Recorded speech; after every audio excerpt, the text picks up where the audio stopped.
I'm going to start us on. It is the City Council special meeting on Monday, November 1st, 6:30 p.m. And Lita, will you do the roll call?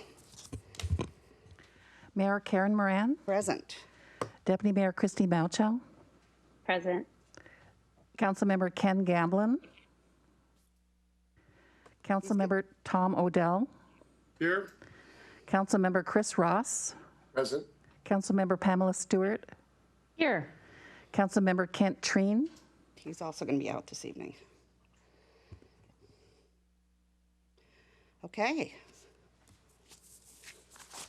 Madam Mayor, I'd like to make a motion to excuse Councilmember Ken Gamblin and Councilmember Kent Treen from the meeting. Do we know why? Second. No, I don't. Actually, Councilmember Gamblin said something about a medical, Yes. family medical something. I don't know why Councilmember Treen is not present. Councilmember Treen had the same sort of issue going on. It was something that with his somebody in his family. So yes. So did I have a second to that? I'd second it, Karen. Okay. Any other discussion? All those in favor say aye. Aye. Aye. Aye. Opposed? I didn't think so. Okay, perfect. Thank you for that, Christy. And meeting accessibility. Pursuant to the Governor's Emergency Proclamation 20-28, the city is unable to provide an in-person location for the public to listen to the virtual City Council meeting this evening. Meetings are still accessible to the public and public comment is able to be submitted. The city is now using Zoom webinar to host its public meetings. To join Zoom webinar on the web, https://zoom.us/i/977-434-76957. By telephone, dial 253-215-8782 and enter the following webinar ID when prompted: 977-4347-6957#. To view live, the city website is www.sammamish.us and /TV21. The city YouTube or Comcast Channel 21 within Sammamish only. To view later, the meeting videos are available the day after the meeting. Again, on the city website, which is www.sammamish.us/TV21, on our YouTube and Comcast TV Channel 21 within Sammamish only. Next, we have the pledge. And Councilmember Odell, would you like to lead us in the pledge? Sure. Please stand and join me in the pledge. I pledge allegiance to the The flag flag Of the United United States of America and to the and to the republic republic for which it for stands, which for which it stands, one nation, one nation, under God, indivisible, indivisible, with liberty liberty and and justice justice for all. Thank you. Thank you, Councilmember. Next up is the approval of the agenda for this evening. So moved. Second. Okay, I have a first and a second. Do I have any discussion? Hearing none. All those in favor of approving of the agenda this evening, say aye. Aye. aye. Aye. Opposed? I didn't think I heard any. Okay, and public comment. Pursuant to the Governor's Emergency Can you help me with that? Pursuant to the Governor's Emergency Proclamation 20-28, the city is unable to provide an in-person location for the public to listen to the virtual City Council. Thank you. The city is unable to provide an in-person location for the public to listen to the virtual City Council meeting this evening. Meetings are still accessible to the public and public comment is able to be submitted. Written public comment will be accepted until 5 p.m. on the day of the meeting. Submit your written comments by email to the city clerk at lhatchie@sammamish.us and the city council at citycouncil@sammamish.us. Lita? Will anybody wishing to give public testimony tonight, please raise your hand.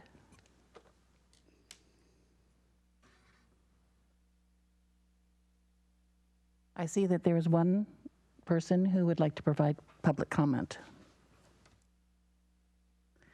I will mute the caller who have raised their hands. And when it's your turn, I will convert you to a panelist, so you'll be unmuted and you can turn on your webcam and speak if desired. You will then have 3 minutes to provide public comment. For attendees who are joining by phone, please raise your hand by pressing *9. If you wish to speak at the public hearing, please say so, and you'll be returned as an attendee and placed on hold until public hearing. Then you can raise your hand to speak again. 15 seconds before your 3 minutes is complete, I will provide a time warning. At 3 minutes, you will be muted and converted back to an attendee. Please start your public comment by stating your name and the city you live in for the record. I will now unmute the first caller.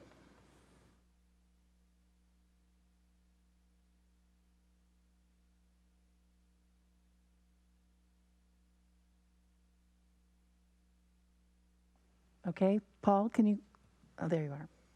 Thank you. Good evening, City Council members. Paul Stickney, Sammamish. Well, we're almost to the end of the election cycle, and I wanted to write in a comment about some notable differences between community election and community direction. Elections typically deal with a degree of alteration to established policy implementation. Community direction are fundamental social or community change on key, I'll spit out the P, pivotal issues. So some examples on a nationwide scale: civil rights, women's right to vote, social security. These are directional issues that transcend elections because they're in effect for far longer periods of time than a 2 to 4 year election cycle. In our community, which direction growth takes is a key pivotal issue to inform and face. Why? Because over the last 20 years, there have been 3 notably different fundamental growth camps. We ourselves and us, as I've commented in the past, a group that supports minimized growth, those that are looking for less than that, and those that support optimal growth, which is less and more. Right now, our current comp plan direction is based on minimized growth. There are 2 proposals, one put forth by the city, Bluma EIS, which has the effect of lowering housing compared to our current comp plan. Enrich and Sustain is a public civic initiative that looks at optimizing growth, some types of housing more and some less. What we need to know to really know which growth direction to take as our city, we need to get single family build out information, information on the CHU, information on comparing over 40 consequence topics to our current comp plan and the Bluma EIS and Enrich and Sustain. We need to hear enlightened public input that is based on the facts established in those 3 bodies of information, then make informed legislative decision on the most favorable growth direction. I'd like to close with an inspiring quote as to why 15 seconds. Oh, I don't have time to say it again. It's in print. I'll read it into the record at a later meeting, but have this comment in print that I sent today. Have a good evening. Thank you. That concludes public comment for tonight. Okay, great, thank you. Okay, next up is the consent calendar. So moved. Can I pull item 4? Oh, sorry, Christy, go ahead. Nope. Okay, pulling item 4. Okay, I'm going to put that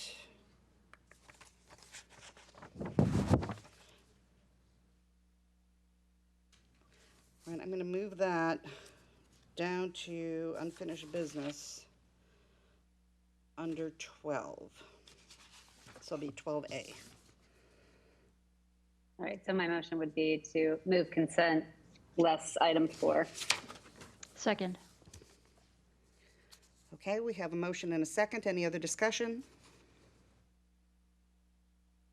All those in favor, say aye. Aye. Aye. Aye. Opposed? Excellent. Okay. Next thing that we have is we've got a presentation this evening. And it is for the donation of Big Rock Park Site C. And it is King County parcel number 042-406-9153.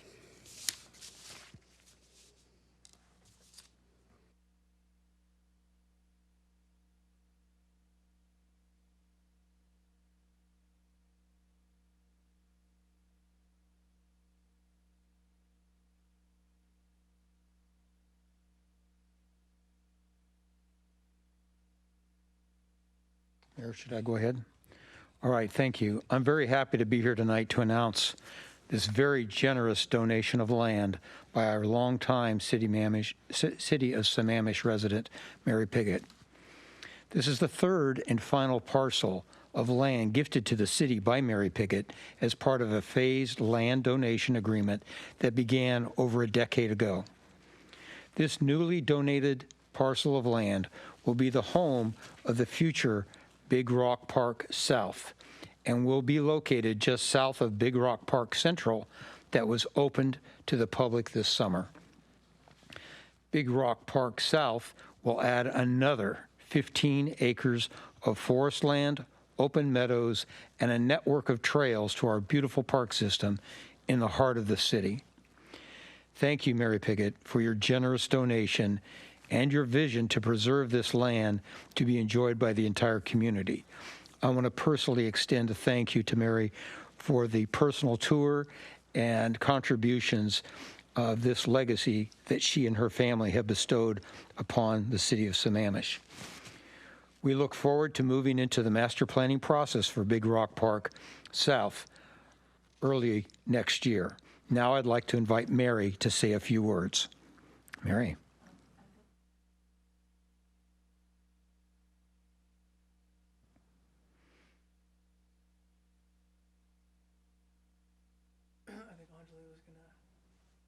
Okay, Anjali, are you going to make an introduction?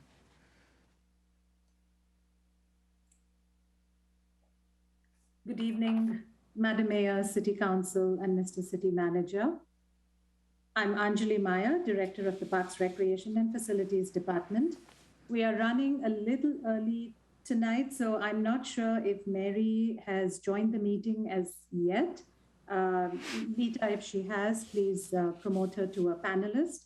And if you can share the slides, I just wanted to walk those watching the meeting tonight, give them a visual of 3 parcels that Mary has donated to the city. Anjali, this is City Clerk. I do not have Mary Piggott on the line yet. Okay. We will reach out to her. It was shown as 7:10, so she might have planned to join a little later. We do have the option of doing the other 2 presentations and coming back to this. Absolutely. Okay. Let's do the other 2 first and come back to that. Thank you. Okay, we have 2 others. We have got the Native American Heritage Month, and we've got the Lung Cancer Awareness Month. And so, Councilmember Odell, would you like to read the Native American Heritage Month? Sure, be happy to. Native American Heritage Month. Whereas Native American Heritage Month is recognized annually to honor indigenous cultures, histories, traditions, art, and achievements. And whereas in the face of broken treaties, violent displacement, and genocide, Native Americans have persevered and continued with remarkable strength, resistance, resilience, and self-determination.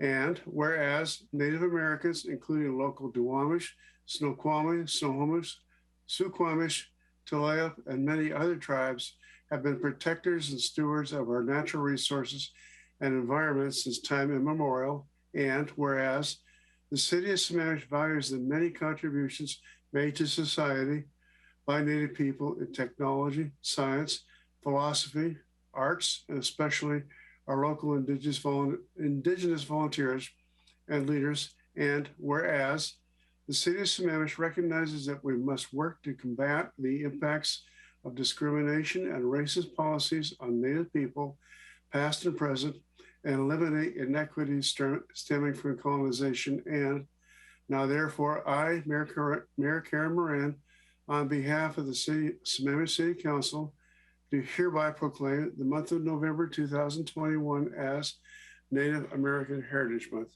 And Karen, I'd just like to say a couple of things. The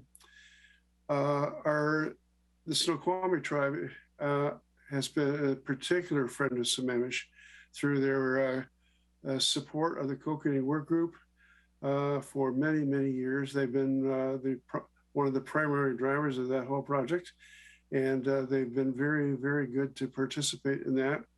They also are a major contributor to Salmon Days in a neighboring city that will remain nameless. But if you know what I'm talking about, you know where it is. And also, again, a big thank you to the Snoqualmie Nation for their support of our entire community during the COVID-19 epidemic, and particularly with their assistance in setting up the inoculation program. So thank you, Snoqualmie, and thank you to all tribes for your stewardship of our country. Thank you. Well said. Thank you very much. Madam Mayor, I'd like to request to read the Lung Cancer Awareness Month, if I may, please. Yes, actually, I was going to ask you if you wanted to read that. So. Thanks, because I think I can get through it this time now. Okay. And I don't need to cry. Lung Cancer Awareness Month. Whereas lung cancer is the leading cause of death among men and women in the United States, and in Sammamish in 2021, accounting for more deaths than colon cancer, breast cancer, and prostate cancer combined. Whereas, according to the Center for Disease Control and Prevention, there were 4,899 new lung cancer cases and 3,150 deaths because of lung cancer between 2013 and 2017 in King County. Whereas the 5-year survival rate for localized lung cancer is 59%, yet only 17% of lung cancers are diagnosed at this stage. Whereas screening for lung cancer for high-risk individuals using low-dose computed tomography can lead to the early detection of lung cancer and save lives, reducing the mortality by 20% when compared to screening by chest x-ray in the National Lung Screening Trial, and reducing the risk of death at 10 years by 24% in men and 33% in women, as demonstrated by another large randomized trial. Whereas funding for lung cancer research trials far behind funding for research of many other cancers, and additional research is needed in early diagnosis, screening, and treatment for lung cancer, as well as in lung cancer affecting women and lung cancer health disparities. Whereas lung cancer incidence is decreased twice as fast in men as it is in women. Each year, more women die from lung cancer than breast cancer, and by 2035, more women will die from lung cancer than men. Whereas African Americans have the highest cancer incidence and mortality of all races, and disparities in lung cancer screening, diagnosis, treatment, and mortality are well characterized excuse me, among African Americans and other racial minorities. Whereas lung cancer in never smokers is the 7th leading cause of cancer-related death and accounts for 17,000 to 26,000 deaths in the US every year. 60 to 70% of never smokers diagnosed with lung cancer are women, and the proportion of lung cancer diagnosis in never smokers is increased in the US. Whereas organizations working in the Sammamish community, such as the American Lung Cancer Screening Initiative and the Women's Lung Cancer Forum, are committed to educating about lung cancer and lung cancer screening and working to increase lung cancer screening rates in Washington. Therefore, Mayor Karen Moran and the Sammamish City Council do by here proclaim November 2021 as Lung Cancer Awareness Month and recognize the need for research in lung cancer affecting women and lung cancer health disparities, and encourage all citizens to learn about lung cancer and early detection through lung cancer screening. And if I can just take 2 seconds and say, my mother died of lung cancer last year. She was not a smoker. So please consider what this proclamation stated about screening and knowing that you do not have to be a smoker to get lung cancer and die from it. Thank you. Thank you, Christy. Yes, I think, I know my family has been hit hard with lung cancer in the past, so I really stress the early screening for it. And if I might add, where many of us here in Sammamish are lucky, because I think most people in Sammamish have health care. The disparities are great. My father passed away from lung cancer in 2014, and he was a Medicare patient, and he was in and out of the hospital for years with pneumonia and other ailments to his lungs, and his lung cancer went undetected, mostly because no one wanted to authorize the expense of doing that. And by the time he was flown by helicopter to the emergency room, which I presume costs a lot more than a lung cancer screening, he already had stage 4. So it's really important that we get free lung cancer screenings to everyone, no matter what their healthcare status is.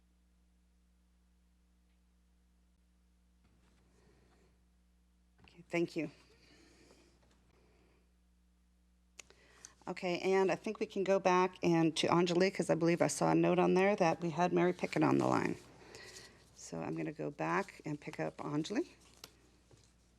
Thank you, Madam Mayor. Good evening, City Council, Mr. City Manager, Anjali Maya, Director of Parks, Recreation and Facilities. It is my honor and privilege this evening to introduce the next topic, which is the donation of Big Rock South by Mary Piggott. It is not every day that the city receives a phone call from a resident who is interested in donating her land, and yet Sammamish was fortunate to do so back in 2008. Tonight, Mary is gifting the third and final parcel, Big Rock South. Most of our council members have visited this parcel, which has been home to Mary for the last 50 years, but for the benefit of those who are watching, we have an aerial map to orient you. Lita, if you can change the mode of presentation under display settings to the presentation mode.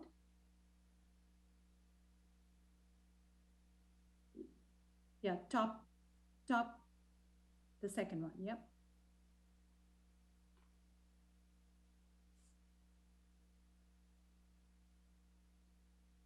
Thank you.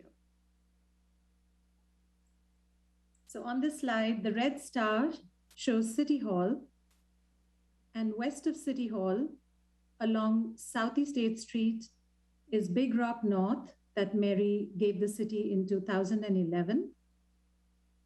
And then we have Big Rock Central that was opened up earlier this year.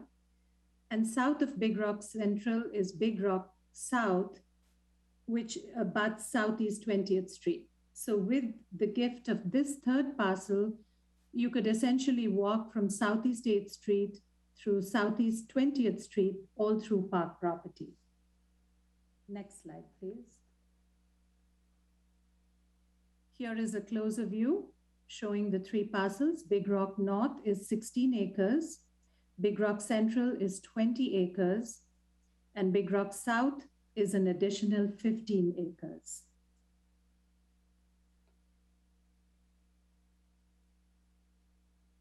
I'd like to acknowledge the work of Kevin Teague, our Deputy Director, who has worked on the transfer of this third parcel. And with that introduction, I'd like to turn it over to the City Manager. Thank you, Anjali.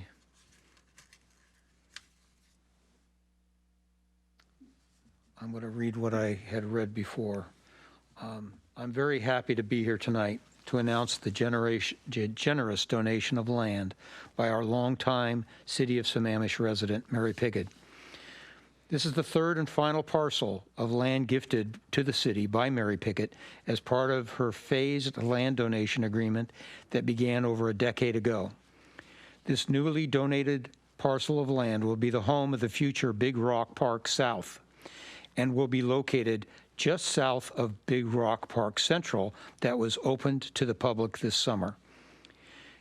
Big Rock Park South will add another 15 acres of forest land, open meadows, and a network of trails to our beautiful park system in the heart of the city. Thank you, Mary, for your generous donation and your vision to preserve this land to be enjoyed by the entire community. I wanted to personally thank you for the personal tour and citing of the contributions and legacy that you and your family have made to Sammamish. We look forward to moving into the master planning process for Big Rock Park South earlier next year. Now, I'd like to invite Mary to say a few words. There you go. I've unmuted myself so I can. Thank you, Mary. Welcome. Thank you so much for letting me say a few words. Thank you, Dave, and thank you, Karen. Thank you, all the city council members who are here tonight, and especially Anjali.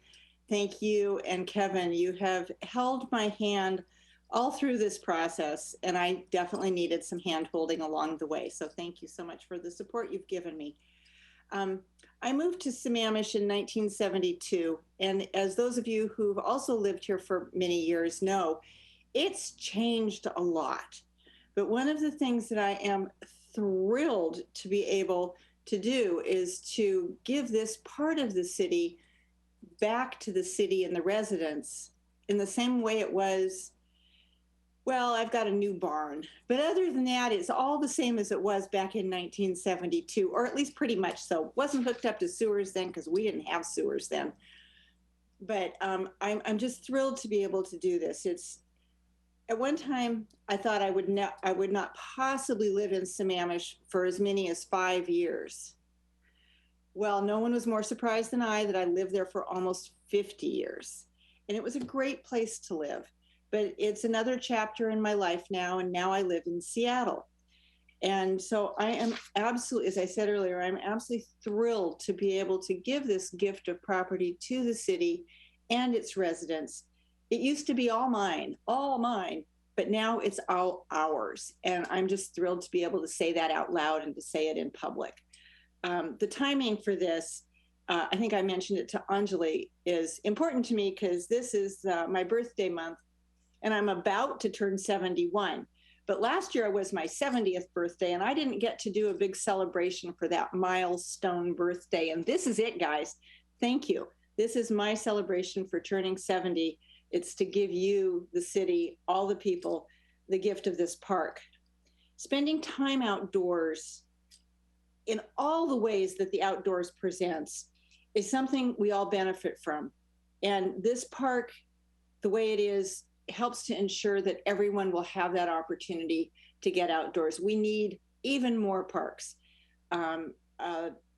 Yes, I don't need to convince you all of that, but I just need to say it. Parks are life-giving. They are so fabulous, and I'm just thrilled and just happy to be able to do this. I want to also end by saying thank you to all of you and to all of the other people who have put their energy, their passion, their commitment into the design of the parts of the park that have already been gifted to the city. I could not be happier with what has happened so far. I'm just deeply appreciative of that. And I thank the people, which includes all of you and others who aren't here tonight. I want to thank you for just making these parks even more wonderful than I thought they might be. So I came and signed the papers the other day, so I think we're pretty much official and all done. Thank you for making a slight amendment that says I don't have to have all of my stuff out tomorrow, because anybody who's ever moved knows how hard it is to get that last thing out of the garage. We all can imagine that. So thank you for that. So it's, I'm so happy. And thank you for letting me be here virtually to see you all and let you see me. So thank you.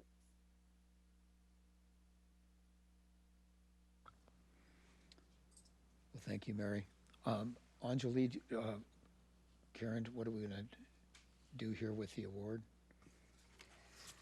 I am. Well, first I You got want to, several hands raised. I do, I'm going to go around to all the council members after the award, so everybody can speak with Mary. I wanted to, first of all, Mary, I want to let you know, I really wish you were here in person, because I so much do enjoy our conversations when we get to chat in person and walk around on the property some. But maybe we'll do that this next summer or something. So we'll go through, but I wanted to explain a little bit about our Distinguished Resident Award. And our city of Sammamish is honored to bestow the Distinguished Resident Award to a philanthropist, sorry about that, a long-term Sammamish resident, Mary Pickett, on the date of November 1st of 2021. In 2010, Ms. Pickett gifted 3 parcels of land to the city of Sammamish as part of a phased-in land donation agreement. The 3 parcels of land, located in the center of the city, totaled 51 acres and are now home to Big Rock Park North, opened in 2011, Big Rock Park Central, opened in 2021, and the future Big Rock Park South. Ms. Pickett ensured the community would benefit from the land for many generations to come by donating the land to be used as a park. She envisioned the park preserving the land's natural beauty and elements by facilitating low-impact activities, including natural trails, open space, and passive sports meadows. Throughout her lifelong service and generous donation, Ms. Pickett exemplifies the care of our community that defines a distinguished resident. The city of Sammamish commends Ms. Pickett's vision and is honored to have her as a Sammamish Distinguished Resident, and hereby honor this with a Distinguished Resident Award. And I wish you were here that I could hand it to you, and I wish we were here so we could have our conversation.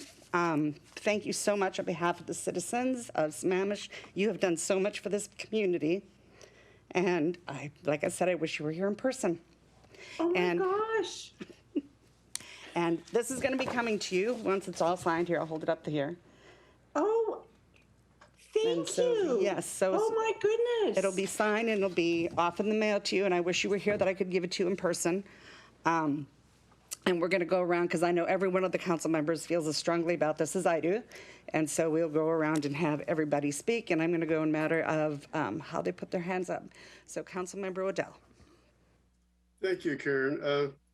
Mary, I think I'm probably, along with Anjali, the only 2 people here tonight that were actually on board when we first started talking about this. And my gosh, it's been a long time. I was reminded of that when I read through this particular part of our agenda tonight. And I want to thank you from the bottom of my heart. In fact, I'm going to say thank you, thank you, thank you 3 times, like my wife's Nana always said, for your generosity over the years with your property. And I'm going to usurp maybe the authority of the city manager and the parks director and say, take your time in moving out. You've been there long enough. I know you have a whole bunch of stuff. So I think we're not going to be in a rush. And by the way, I note that you're allowed to come back anytime you'd like. And I sure hope we bump into you on a trail running through that park sometime. So thank you so much on behalf of the city and all of our residents.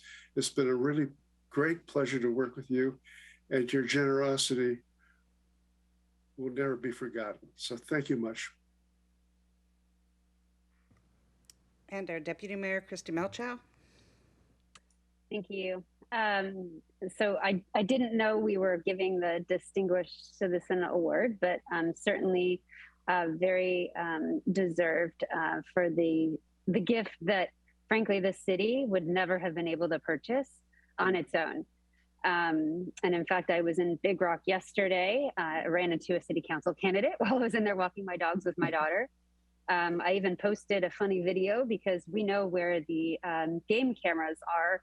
And I oftentimes jump in front of the cameras with funny faces because I know the staff probably looks at them. And so they don't always just see wildlife unless I'm considered wildlife too. But it was my daughter that jumped in front of it with a funny little dance. So the gift of the trails and the natural beauty, you know, I was remarking to my daughter as we walked through yesterday that isn't this amazing that we have this in the middle of the city?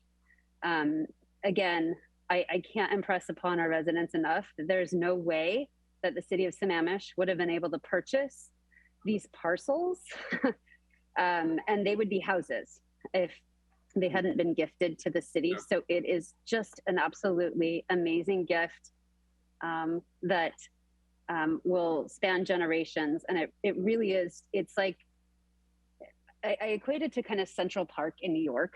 It's this slice of heaven in the middle of our city. And you feel like you're so far away when you're in there. So it really is a gift. And because this is an action item and we actually have to accept the donation, I'm also going to make a motion that we accept the donation of King County parcel number 042406-9153 from Mary Piggott and authorize the city manager to sign the quick claim deed for the transfer of ownership. Second the motion. Perfect. We have the motion on the floor. We have a second. And any other discussion? Pam has her hand up. Councilmember Stewart? Yeah, Mary, I don't want to sound repetitive, but I don't think we can say thank you enough.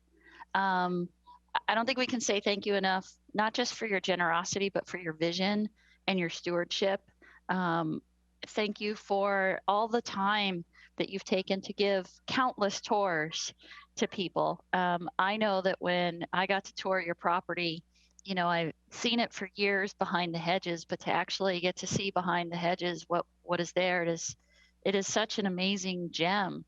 And your clear love of the land and nature, it's just so apparent. And I don't know if you've ever gotten to see Big Rock Park North, which is the more active parcel, but I've seen it, in the summertime when it's packed with kids. I've seen it in the snow when everyone's sledding down the hills there. I've seen people of all shapes and sizes on the zip line just having the best time, and that is just a little part of the parcels that you've donated, and it brings such joy to people and gets such use. And it is amazing. I don't even think we can put a dollar figure value on that property. It's so amazing and really so special that you would think so much of the city and the residents here, that you would be so generous with all of that property and donate it to us. And I hope you enjoy this next phase of your life and that you get to enjoy your family and being close to your family. And we promise to take good care of the land that you've donated and use it for generations to come. So thank you so much, honestly, from the bottom of my heart.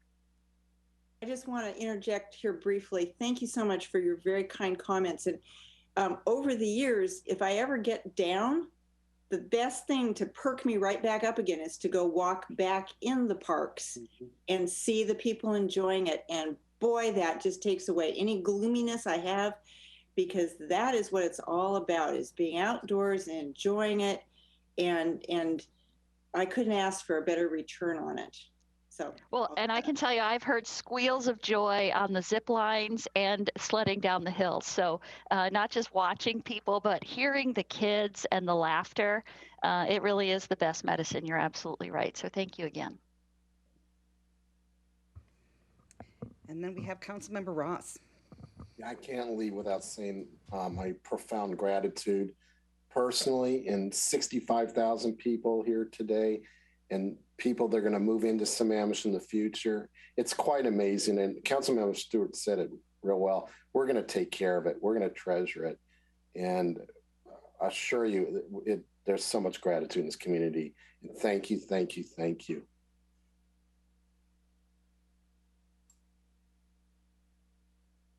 I don't know if I heard a vote on accepting the gift, though. Yeah. I think we were still thanking you. We're still in discussion. Don't worry. We'll get there. So we did have a motion on the floor and a second, and further thank yous and discussion. So I have one last thing, if I can. Okay. That way I can squeeze my parents into both one in single council meeting. So Mary, you'll also appreciate the fact that I have a picture of my father on the zip line. And it will appear in his memorial video. My father passed away last month. So even the big kids get to enjoy the zip line, even though they're not supposed to. I never really thought I was the only adult who ever went on it, but yeah, it's I'm glad he had the chance to do that. He did. Okay, we have a motion, we have a second. We've had our discussion. All those in favor, say aye. Aye. Aye. Aye. I will aye. Opposed? None. Thank you. Thank you. Unanimously passes, of course.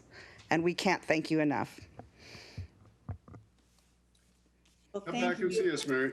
Thank you. I will. And if you want to, Tom, anytime you want to make a plan, Karen, any of you, you want to make a plan to meet back there, I'm not always available. I'm taking a class at the U right now, but I'm an old retired lady now, so it's my pleasure to come out there. Oh, I'm gonna take you up on that. Okay, I'm gonna go now, but thank you so Okay. very much, and thank you for letting me be here for this vote. And I cannot tell you how stunned and humbled I am by your declaration of the, thank you. Thank you. Well deserved. Thank you so much. Bye-bye. Thank you, Mary. Thank you, Council. Bye, Mary. It's rare we get to do something so happy and easy, isn't it? Yeah, I know. need more of that. Okay, well, that was very fun.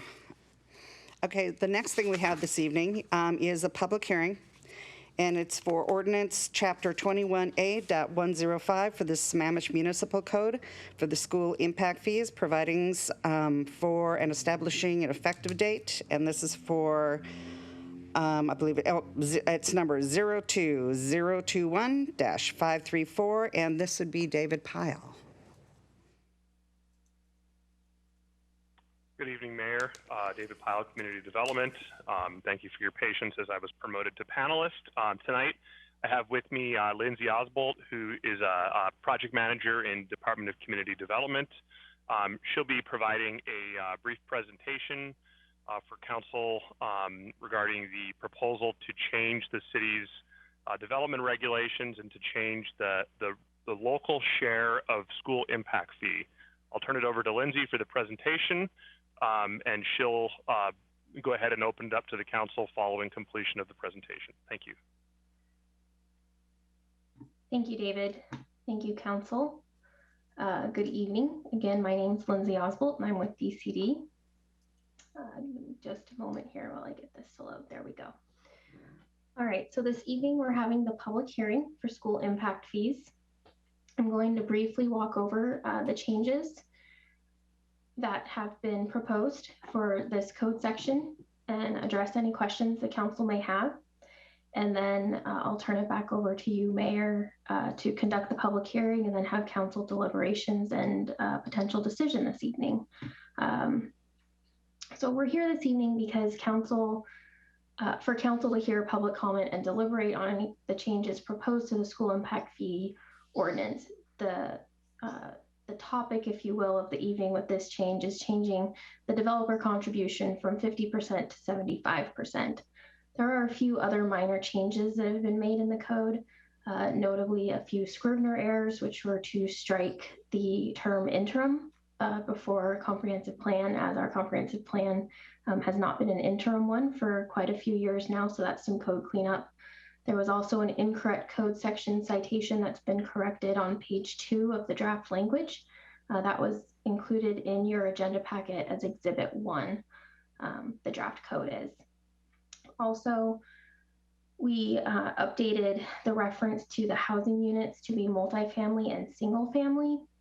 We felt it was important to call those out individually as the city does collect different impact fees for multifamily housing versus single family. So there's 2 set fees for each district for those types of housing. Planning Commission held a public hearing on September 2nd and made a recommendation to City Council to approve the code as amended and proposed by staff after they deliberated. And then we had a study session with you, council, on October 5th of this year. So I'm going to go over this because you have seen this before, but the Growth Management Act requires communities to plan for capital facilities. It does two things. It supports new development, and it also maintains the established standards at an adequate level of service for the community. Impact fees may only be used to pay for new facilities needed as it results with new development. And that specifically is called out in RCW 8202050 in the Revised Code of Washington. As I mentioned previously, the city does collect school impact fees on behalf of the school districts. Currently, these fees are set annually in the capital facilities plans that the school districts draft, approve, and then send on to City Council for their consideration and approval as well. The city adopts a capital facilities plan for each of the 3 school districts on that annual basis via ordinance. This typically occurs late November, early December of each year. As it exists today, there are 2 fees for each district, a single family fee and a multifamily fee. And the discount factor dates back to 1991, that discount factor of 50% rather, as it was adopted by King County in their first impact fee ordinance. It's a formula that is still used widely across the state by jurisdictions that collect school impact fees. Sammamish adopted this structure when we incorporated in 1999 and became a city. The factors for impact fee calculations include things such as the number and cost of growth-related facility projects, the student generation rates, credits for school construction funds towards planned projects, and credits from taxes, which is based on a bond rate per 1,000 of the average assessed valuation of housing units. School impact fees are found in SMC 21A 0105. The fee calculations are outlined in 040. There's 5 items that make up the calculations. But this is really the meat of it. And this explains 21A 105 100 explains the calculation. And you'll see here towards the bottom of the screen, I have a red box. And this is where the developer fee obligation comes in. It's the unfunded amount divided by 2, which is that 50% multiplier we've been talking about. So as I said, to summarize from the beginning of this presentation, we are proposing that discount factor go from 50% to 75% for developer contribution. Again, that would equate to a new fee for single family and multifamily for each of the 3 school districts. These charts are taking the currently adopted school impact fees for the 2021 year that came from the capital facilities plans for the 3 school districts, Issaquah, Lake Washington, and Snoqualmie Valley. And in the red boxes, it shows what our current collection fees are at that 50%. At the far right, it would show what it would be if there was 100%, or rather no discount factor whatsoever. So to just show what the 75% would do, that's that middle column on each of the top and bottom. So the top is single family per unit. The bottom is multifamily per unit. So if we had applied the 75% and this passes to the 2021 fees, Issaquah would have a single family per unit fee of $27,319.50 as opposed to the $18,213 that is currently collected. Lake Washington would have $22,605 instead of $15,070, and Snoqualmie Valley would have $15,825.33 as opposed to the $10,550.22 currently collected. I won't go through and read what the multifamily rates are as they are on the screen, but you'll see it's that same mathematical percentage of increase. I feel that it's important to point out that we did receive public comments on this item throughout the process. We received written comments, which included a letter provided jointly by the 3 school districts, Issaquah, Lake Washington, and Snoqualmie Valley, a letter from the Master Builders Association of King and Snohomish counties, and 3 written comments from residents of Sammamish. Also, at the Planning Commission hearing, 2 residents spoke during that public hearing portion. And we also heard from Barb Posthumus of the Lake Washington School District, representing the 3 school districts during public comment at the October study session with council. I also think it's important to note that during our SEPA comment period, which ended about a week and a half ago, we did not receive any comments whatsoever in regards to the SEPA environmental checklist.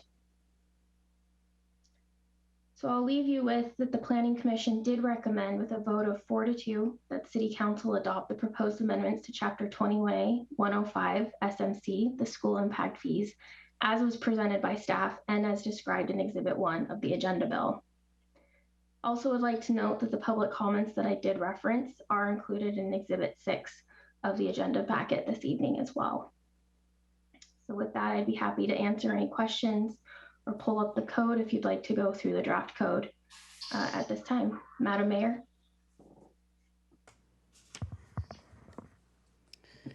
Okay, we do have questions. First question up is from Councilmember Stewart. Yeah, I don't think we've ever really gotten a clear answer on what, if any, legal obligations we will have if this new fee gets challenged.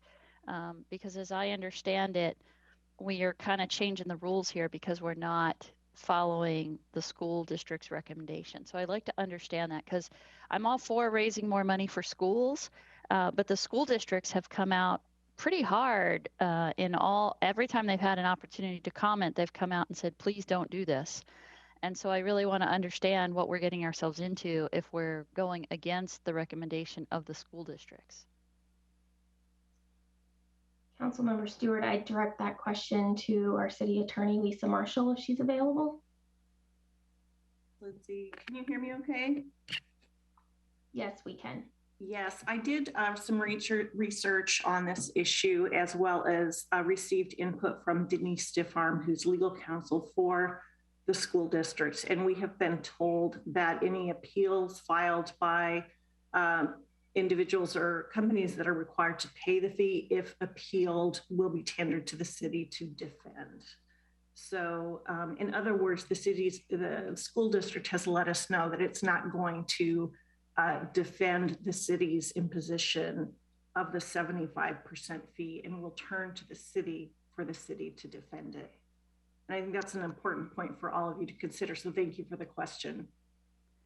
And Lisa, thank you for that. I appreciate that. Do you have any idea, I know you can't say for sure, but like what's a minimum amount that we would, if we were to be challenged and have to go defend? I mean, I know legal fees can rack up quickly. I mean, what's a minimum amount we could be looking at if we had to defend such a case? It's difficult to say, as you've noted, but typically most defenses start at about $3,000 to $5,000. It does take quite a bit of time, whether it's through the city attorney in-house or through a contracted assisted city attorney situation, to defend, attend to the hearing, file briefs, file post-hearing briefs, etc. So I would start there. And would this go to like mediation, or would it go to court? Like what would the process for this be? My understanding is the process is to the hearing examiner, and any appeals from the hearing examiner decision would be under not LUPA. It's not going to be a LUPA appeal, but appeal to Superior Court. Okay, and that's when it would get crazy expensive, right? Yeah, and you know what? I'm going to step back 1 or 2 steps. The possibility is that it would be a LUPA, irrespective of whether it's LUPA or non-LUPA, is still about the same price tag. So it's going to start at 3 to 5 and just go up from there, because if it goes into Superior Court, we've seen those get pretty expensive pretty fast, correct? And we're talking like tens of thousands of dollars at that point. Yeah, I mean, there's so many factors. It's difficult to say tens of thousands, but I mean, if you're going from a hearing examiner decision to Superior Court, you're going from 3,000 to 5,000, perhaps to 10, and that could go up. And again, overgeneralization, but to give you kind of an idea, an estimate. Have we ever gone to Superior Court and gotten in and out for under 10? I've only been in Sammamish for 2 years, so I only have that brief history. It's very unlikely, however, that any city would. And it's also dependent upon the types of motions brought by opposing counsel and the need to defend those. Okay. Thanks, Lisa. I appreciate all of that. Because again, I am all for raising more funds for our school districts. I just don't know that we want to do it in a way that's going to put the city on the hook to have to defend something like this when there might be better ways for us to help them raise more money. So those are my concerns. Thanks.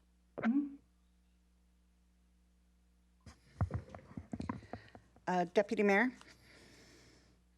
Thanks. I have a question. So the city of Carnation and the city of Duval, I think about 2 years ago, did the same thing, same rate, 75%. Have they been challenged at all in court? Deputy Mayor Melcho, I don't know the answer to that question, and would turn to either David or Lindsay to see if they have any additional information. I have not heard that they have been challenged in court. I don't believe that they have, but thank you.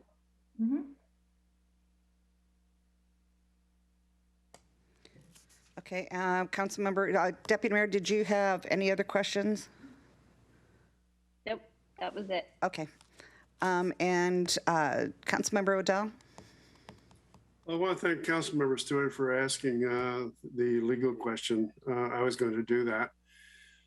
A couple of points here. First of all, what we're doing is increasing the revenue from this means by 50%.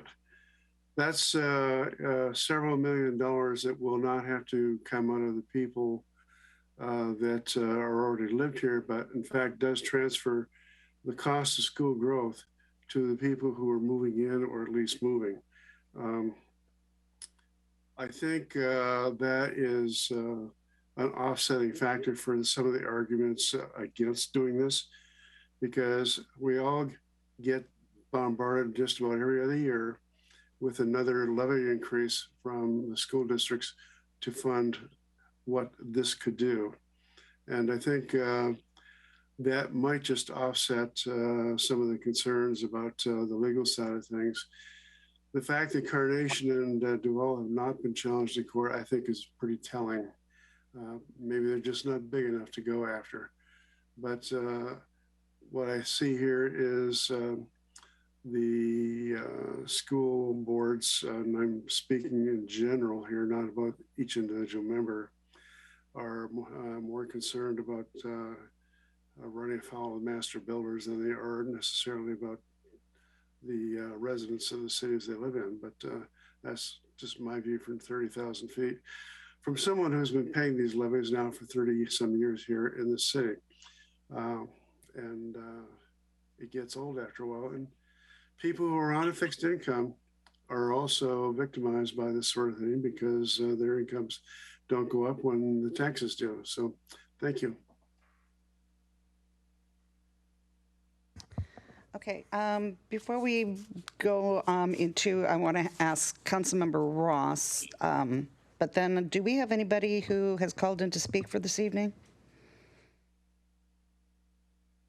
Okay, so let me ask Councilmember Ross, and then let's go to see if we have anybody who has called in. Councilmember Ross? Thank you. I'll be a little redundant. I couldn't agree with Councilmember Odell regarding the tax burden. It's this proposal motion will move taxation from newcomers versus spreading it to existing residents, and so I think that's a real good thing. It can't keep passing on growth to existing residents, and so this will pattern after that objective very well.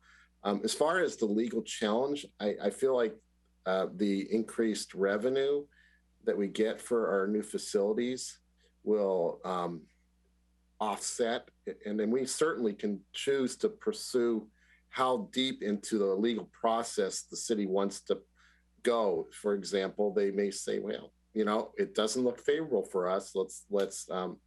We can revert back and go back to a 50-50 if that becomes an obligation. I don't think so. Haven't been convinced we shouldn't be talking legal, nor am I a lawyer, but I think that it's the right thing to do for our residents and to have new residents pay for the new facilities that accommodates them. So thank you. Okay, and then I'll hold my comment until we check to see if we have anybody who's called in for the hearing this evening. Would anybody in the attendees who would like to provide public hearing comment, please raise their hand.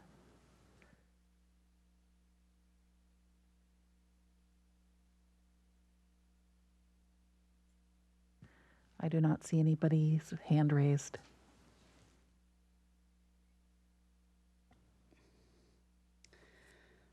Okay, so I'm going to close the public comment portion of the hearing. Did you open it, Karen? Yeah, I opened it, and then now we have nobody, so we can close it. Okay, so my comments on this are, one, I agree that we should be spreading the burden more to the newcomers versus the people that live here, but this does not, in my opinion, this does not do that. What we're going to see the most of in this area in the future is going to be more of the multifamily dwellings, and my concern is in the area where we're going to be building those multifamily dwellings is in the Lake Washington School District area, and I have big concerns over what they're using as a formula. And we're not even addressing that. So this doesn't do anything for that. I also don't want people to think that by us collecting this, we're just a pass-through. This money goes to the school district. They're not going to necessarily use it here. So I don't want people to think that either. I do think that, I think it's good. I think that that money should be collected. I think it should go to the district. If we can collect more, that would be great. But this doesn't do it. It does not address the, what I see as a big problem with the multifamilies, because they're using such, in my opinion, a old criteria. It should be based on bedrooms, because we're seeing these units come out with so many more bedrooms that it said those units should be, that formula should be changed. So I have a big problem with that. So if we're actually going to get into working on something with this ordinance, I think we need to fix the ordinance and actually work on the ordinance before we pass it. And I don't see where we're doing that. So I also think that this is not a city of Sammamish deal. I think that this is a regional problem. I think this is something, and I brought this up a year ago, this is something that I would like to see us be working with the cities around us with, because this is not something that just relates to us. We should be working with the cities that are around us and get their input, and then we should be going to the school district and saying, hey, we've got 3 cities here and we all think this. So I just have real issues that I know changing it to 75% sounds great, but honestly, for what we're going to be building in the near future, this doesn't do it, in my opinion. And now I'm seeing lots of hands up, so we are going to go to round 2, and we're going to start with Councilmember Stewart. Yeah, the other thing I recall when last time I was in a meeting with the school districts and we were talking about this is that the amount of money that we will raise here over the next, 25 or 30 years, right? We've got, 700, we have a growth target of 700 units over the next 30 years. Is effectively a drop in the bucket compared to what they need to build new facilities. And so again, I'm happy to raise more money for schools. I'm all about getting more money in public education. There are all sorts of needs, and I wholeheartedly support that. It's just that when the school districts, right, it's their job to figure out how to raise the money that they need. When they're telling us, please don't do this, it just feels wrong to me that we're going against their recommendation and kind of going it alone here when I'm not sure we're going to solve a problem. So to Councilmember Odell's point, I don't disagree with him. I just don't think that this is going to make any difference. I don't think this is going to prevent a single levy, and I don't think it's going to change the rate on the next levy or the next bond, not one bit, because we're probably going to raise over the next 30 years in the ballpark of $7 million. And while $7 million sounds like a lot of money over 30 years and what it costs to build a school or to expand a school, it's just not a lot of money. And so I think I would tend to agree with the mayor that if we really want to really move the needle on this and really make a change, let's sit down with the school districts. Let's figure out what they really need to really change the model or change the way they get their funding to fix this and to right size things. Because I just don't see this having a huge impact. And I see it impacting individuals more because we don't have, right? We've talked about it. We don't have a lot of plats left that builders are going to come in and pay. So now we're talking about, individual homeowners who are going to be trying to develop on a piece of land they might have, or even to Councilmember Odell's point, maybe a retired couple who's trying to build the house that they want to build, and now we're going to increase their fees. And I just don't know if it's going to move the needle. And so I would love for us to work on other ways to raise the real amount of money that our schools need.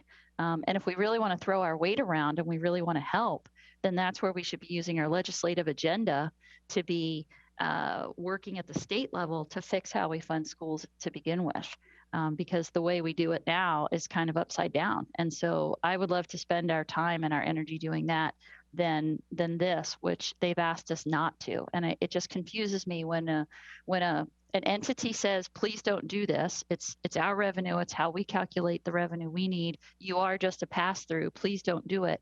I don't know why we're going against their will. So it's confusing to me. Thanks. Councilmember Odell? Karen, I want to agree with you on the issue of the formula for the multifamily. I've picked at this in the past myself, and basically I've been given a straight arm by the schools on it. For some reason, they don't seem to want to tackle that. And we do get into this somewhat the same thing when we look at the traffic generation rates from multifamily as well. You are right in that some of these multifamily situations, be they condos or apartments or townhouses, are in fact, in this city at least, because of the nature of the school system, are attracting parents with kids who can't afford a house, or people who have recently had a change in their marital status and they have custody of the kids and they're all sitting in an apartment together. So I think that the standard rates do not necessarily apply. And frankly, I'd be willing to take that on too. I don't know if we want to defer action on this particular bill to bring that into the fold or not. I'd be willing to, but I don't know what the timing requirement is on this. I think from the past discussion, we're kind of up against a timeline here. But we can take one battle at a time and do this year and work on the kid generation rates another time. But I do think that even though the amount of money that is generated will not necessarily pay for a school, it will reduce the size of the levy. So I'm going to continue to support this. Thank you. Deputy Mayor? Thanks. So I want to be clear, these are impact fees. The impact is the new residents that move in and they use a student generation rate to come up with the impact. So Councilmember Stewart did back of the napkin math on today's impact fees and multiplied them out 30 years. The impact fees change every year and it's based on student generation rates. The more students that come into the district, depending on what type of housing they are, changes the impact fee. So impact fees should be largely felt by the impact, not by the existing residents. And that's why I pushed for this in the first place. I think it's very important that the impact is borne by the impact, not the existing residents, which is why we have this in front of us right now. Mayor Moran, you may remember that I pushed on the number of bedrooms issue too. I brought that up. I did a long council member report on this a few years ago. And the fact is that the Issaquah School District actually has impact fees for their multifamily housing that is probably far more reflective of reality, but it is based on student generation rate. The Lake Washington School District's multifamily generation rate, student generation rate is much lower. For what reason, I don't know. But I agree that it should be on a bedroom basis. And I did a lot of research on that. But we would be blazing a trail to do that in the state of Washington. And that may be better to go through the legislature on, at least in part, rather than trying to blaze that trail on our own. But I do think as people change how they are on housing, we too should look at how we are calculating out our impact fees. So I am very much in support of this. It is timely. We do have to do it now because we are going to get capital facilities plans coming through here from the districts, and it will have those generation rates in it and the impact fee. Part of what the districts probably don't want to do, and I understand not wanting to saddle them with additional work, but because we are changing our impact fee, and technically they don't need to do our math that's in our code for us. I think they traditionally do go ahead and apply our code to their math to come up with the impact fee, but they will have to calculate impact fees for the different cities. We will be an outlier if we change our the percentage that is borne by the development community versus those existing homeowners. And they will have to calculate it out. But let's be honest, the math is pretty quick, down and dirty. It doesn't change much of what the district does. It's just instead of divide by 2, right? We're now doing 75%. So it's not tough math. It is an extra step. I understand that, but as far as where the money goes, it's possible that other jurisdictions may follow us in understanding that as they grow too, they may want to lessen the tax burden upon their residents as well. Again, we are not trailblazers here. This has been done before. The city of Carnation and Duval did this, and the Riverside School District is doing multiple calculations because they also have to deal with unincorporated King County, which is still divide by 2, a 50% impact. So we are not blazing a brand new trail here. This has already been done. I think what we're doing is following suit, recognizing that the burden should be borne by development. And let's be honest, the development community is not going to pay this. They're going to pass this on to the new homeowner in all likelihood. In the form of the cost of housing. And because we're talking about a few $1,000s, I don't think we're talking about making the houses unaffordable over $6,000, which is, I think, the delta, what I saw between the impact fees. So on a 30-year mortgage, it's pennies. That's all I have. Thanks. Councilmember Ross? I'd like to see us take the leadership position on this. I hear a lot of arguments about different rates and different calculations across the jurisdictions feeding into these schools. If we establish the lead is over 30 years since it's established in King County, I think we should take the lead. We should go forward with a more generous contribution from new growth for our schools and less reliance on the existing residents. I'm also concerned that if we, let me back up a bit. We're talking about a discount of an impact fee. And when we talk about transportation impact fees, we don't have a discount. So we're not talking about, you can go anywhere up to 100% if you want. We don't recommend that. So I think this is very reasonable. It's a discount from the impact fee, which is still a portion, even at 100%, is a portion, a small portion of the total facilities cost to accommodate new development. So I think this is very reasonable. It's got precedent in other jurisdictions that Deputy Mayor Malchow points out. So for that reasons and for those reasons, I support this.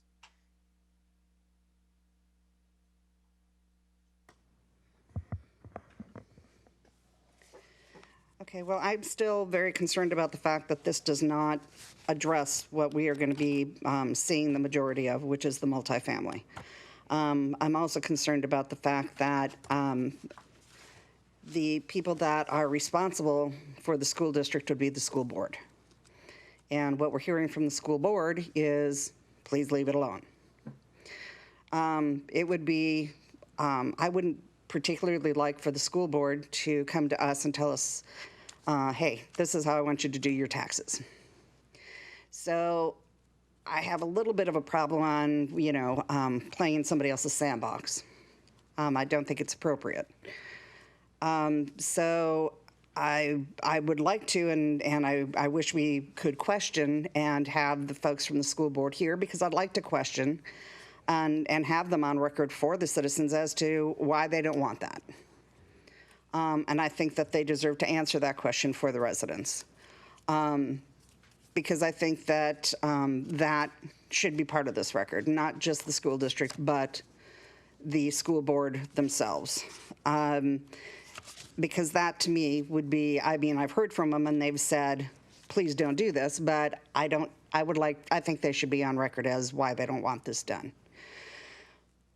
So that's where I'm at on this, is that I do think that it should be, do we want to pay more? But I don't think this does this. It does not address the multifamily. And that is a huge part to me of what's going to be, when I think about the building that's going to be coming in the city in the next 20 years, is going to be a lot of the multifamily, and that part of this is wrong.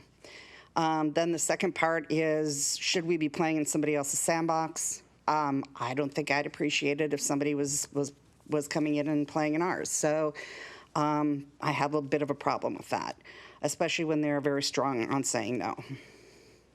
All right, I guess we're going to go for round 3, and we're going to start with Deputy Mayor. Thanks. I'd like to make a motion that we adopt the school impact fee code amendments, the local impact percentage, and take action on the proposed ordinance as prescribed in our agenda packet. I'll second the amendment. Second the motion, rather. Okay, we have a motion and we have a second. And discussion, do you want to speak to your motion? Or do you? No, I think I've already spoken to it, and we have received word back from the school districts. They sent us a joint letter, so we have heard directly from them. Well, from the districts, we have not received anything from the school board members, but okay, Councilmember Stewart. Yeah, I just want to emphasize again that, if we could, create a fee to the developers, that would be great, but the developers aren't going to pay this. This is going to go to people who are trying to buy houses. And so I don't feel like we're really charging the developers. And we can frame it that way if you want, but I think that's disingenuous. And again, we're looking at choking down development to 700 units over the next 30 years. And so this is a drop in the bucket. And the school districts have clearly called out that the reason they don't want to do this is because it complicates their work. They will spend more money in administrative fees having to deal with this. And another question that I have is, if we charge a different rate than other parts of the school district, does the school district have to do additional work in how they account for those funds? Do we know the answer to that? So like the additional 25% of this impact fee that we will be collecting, does that have to be calculated separately or differently and held separately because it's not uniform across the district? So my understanding is that it's collected by the city in accordance with the ordinance, and it's routed to the school districts in accordance with the interlocal agreements. I don't think it changes how we do accounting. I think it's just a different amount that would be routed to the school districts. But because it's different, does that 25% have to be held in Sammamish, and so then the school districts will have to account for it differently? What does the interlocal agreement say about that? My understanding is that it's a simple matter of the city collects it on behalf of the school districts in accordance with the city's ordinance, in accordance with the city's formula for fee calculation, and that money is sent to the school districts, and then they take over use of those funds. So I don't believe it changes the method of accounting. I think it's just a different amount that's being forwarded to the school districts for their use. I think we should find that out, because I do think that, if I recall, and Christy, you and I were both in this meeting, I think it was like 3.5 years ago when we met with them at City Hall, that they were talking about if it's not a uniform fee, which we would be making it not uniform, then there's some difference in how they have to account for that difference in money. And while it would be great if that 25% stayed in Sammamish, if that's the case and they don't build the facilities in Sammamish, but they have to say build out, Evergreen or Redmond High or something like that, then those monies won't get used. And over, there's a time bound, I believe, just like with the transportation impact fees, right? If they're not used within a certain amount of time, you have to give them back. And so if I recall, their concern was there's going to be additional administrative costs. There are potential legal costs that they would have to take. And they don't believe that the additional income is going to be worth the offsetting of that, because at the end of the day, it's just not enough money for them to actually build anything.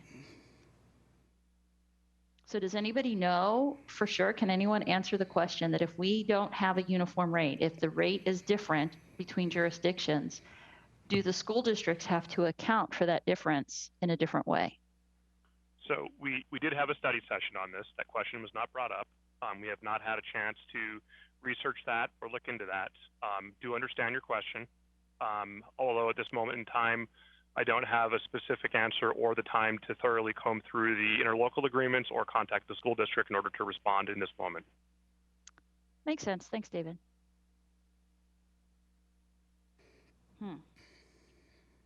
Okay, thanks. Call the question. Okay, so we've now got a call for the question. All those in favor of calling the question? We don't need to have a vote on calling the question unless there's somebody else waiting to speak. Well, I was going to speak, but. Okay, well, that's what I was saying. Otherwise, we can just vote. Can we let the mayor speak and not call the question and let her have a chance to do that? As the one who called, I will yield to the mayor, and then we'll call the question. Okay. So, Dave, when does this decision have to be made? If we put this off 1 week, what is the difference, so that we could find out the answer on if it's a percentage that we have to use, if it's an amount we have to use, if we put it off to have the answer to that question? When is exactly the date this has to be done by? So from my perspective, this has to be done tonight in order for us to move forward with integrating this into the upcoming ordinances regarding adoption of capital facilities plans and setting of impact fees. If the council was to choose to defer taking action on this tonight, we would then proceed with the current rate structure for those upcoming ordinances. That doesn't mean that it wouldn't change in the future. We just simply would have to readopt new ordinances resetting the impact fees. That's not something that it's possible to do. In fact, we contemplated this might happen, so we do have an alternate path. Hearing a few questions here is one is, what is the timing like? Well, if action is not taken tonight, then we will need to proceed with adoption of capital facilities plans and adoption of impact fees under the current rate structure, and then we can revisit this proposal at a later date, and then come back around and amend those impact fee the impact fee ordinance and readopt impact fees using the new formula. So that's something. I also did hear two things tonight that I also wanted to raise. One is the changing of the multifamily rate and the formula. If we were to do that, that would be a wholesale departure from how the formula currently works. And that's a much bigger work plan. We likely would need to use a consultant to do that. It's not something that's possible to do, and I do understand the concern. However, there is additional work that would have to go into an alternate method of determining how to calculate impact fees for multifamily. The other issue that I heard you raise was trying to recall there's been a lot of things here that's gone on in the last few minutes. So there was the multifamily rate issue, and trying to remember what the other one was. I guess my last question was going with that was the multifamily, rather than going, whether it be multifamily or single family, was having it based on bedrooms. And I don't care, whether, what kind of dwelling you're looking at, having it based on how many bedrooms are there. And it would be based on that. Because I think that's where the big difference is coming in when you see the kids, whether it be some of these bigger townhomes when you're looking at, 4-bedroom townhomes versus a 4-bedroom house, you're going to get the same sort of situation. Yeah, and again, currently we get that information from the capital facilities plans, which tells us what the student generation rate is by unit. And that comes from historical data from recent projects that have been brought online for occupancy and how many students those units actually delivered. So the school districts pull that information together and provide it to us. So if we were to go to a straight number of bedroom type scenario where the formula accounts for the number of bedrooms, that'd be a very different scenario than the use of this capital facilities plans. You did remind me of what the other issue was, which is that our code, as far as I understand it, actually does not contemplate that the school districts do the calculation for us. Our code only contemplates that the school districts provide information necessary for us to run the calculation. They do it for us as a convenience, and we appreciate them doing the math. However, it is possible for us to pass ordinance adopting the capital facilities plans whereby we do not actually adopt the formula math that they've done in the capital facilities plan, and we instead exclude the math from that and only adopt the factors that the capital facilities plan provides that are then input into the equation that is codified. So the issue here is a question around the school districts having to do extra work to recalculate the impact fee for Sammamish specific as opposed to Issaquah and Redmond, for example. And the issue here is that we don't need them to do the math for us. So long as they provide a capital facilities plan that uses those input factors that are consistent, we can do the math. It's pretty simple. And actually our code contemplates that the city does the math, not the school district.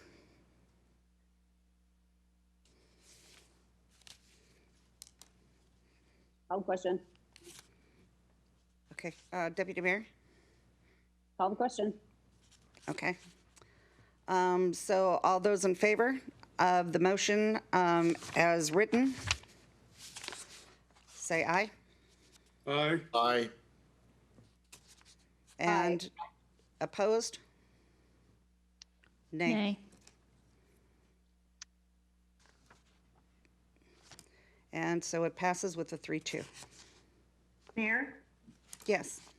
you have only 5 members in attendance tonight of the City Council under RCW 35A 13170, 35A 12120.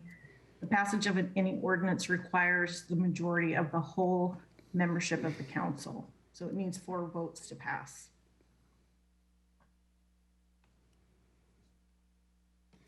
Okay, so the motion does not pass.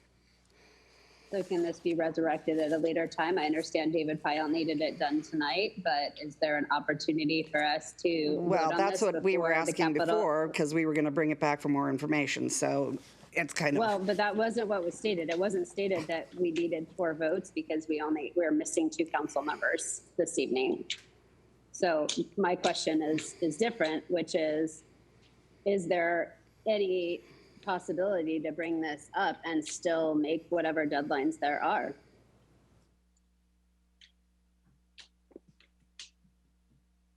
That's a question for David Pyle.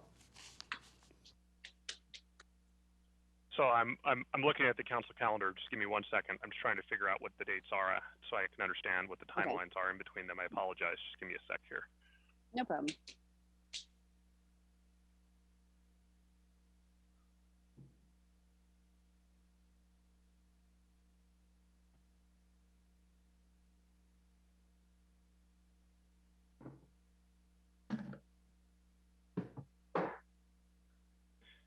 So the issue is that the capital facilities plan for each school district is due for consideration by the council on November 16th, as also is a ordinance setting the impact fee on November 16th.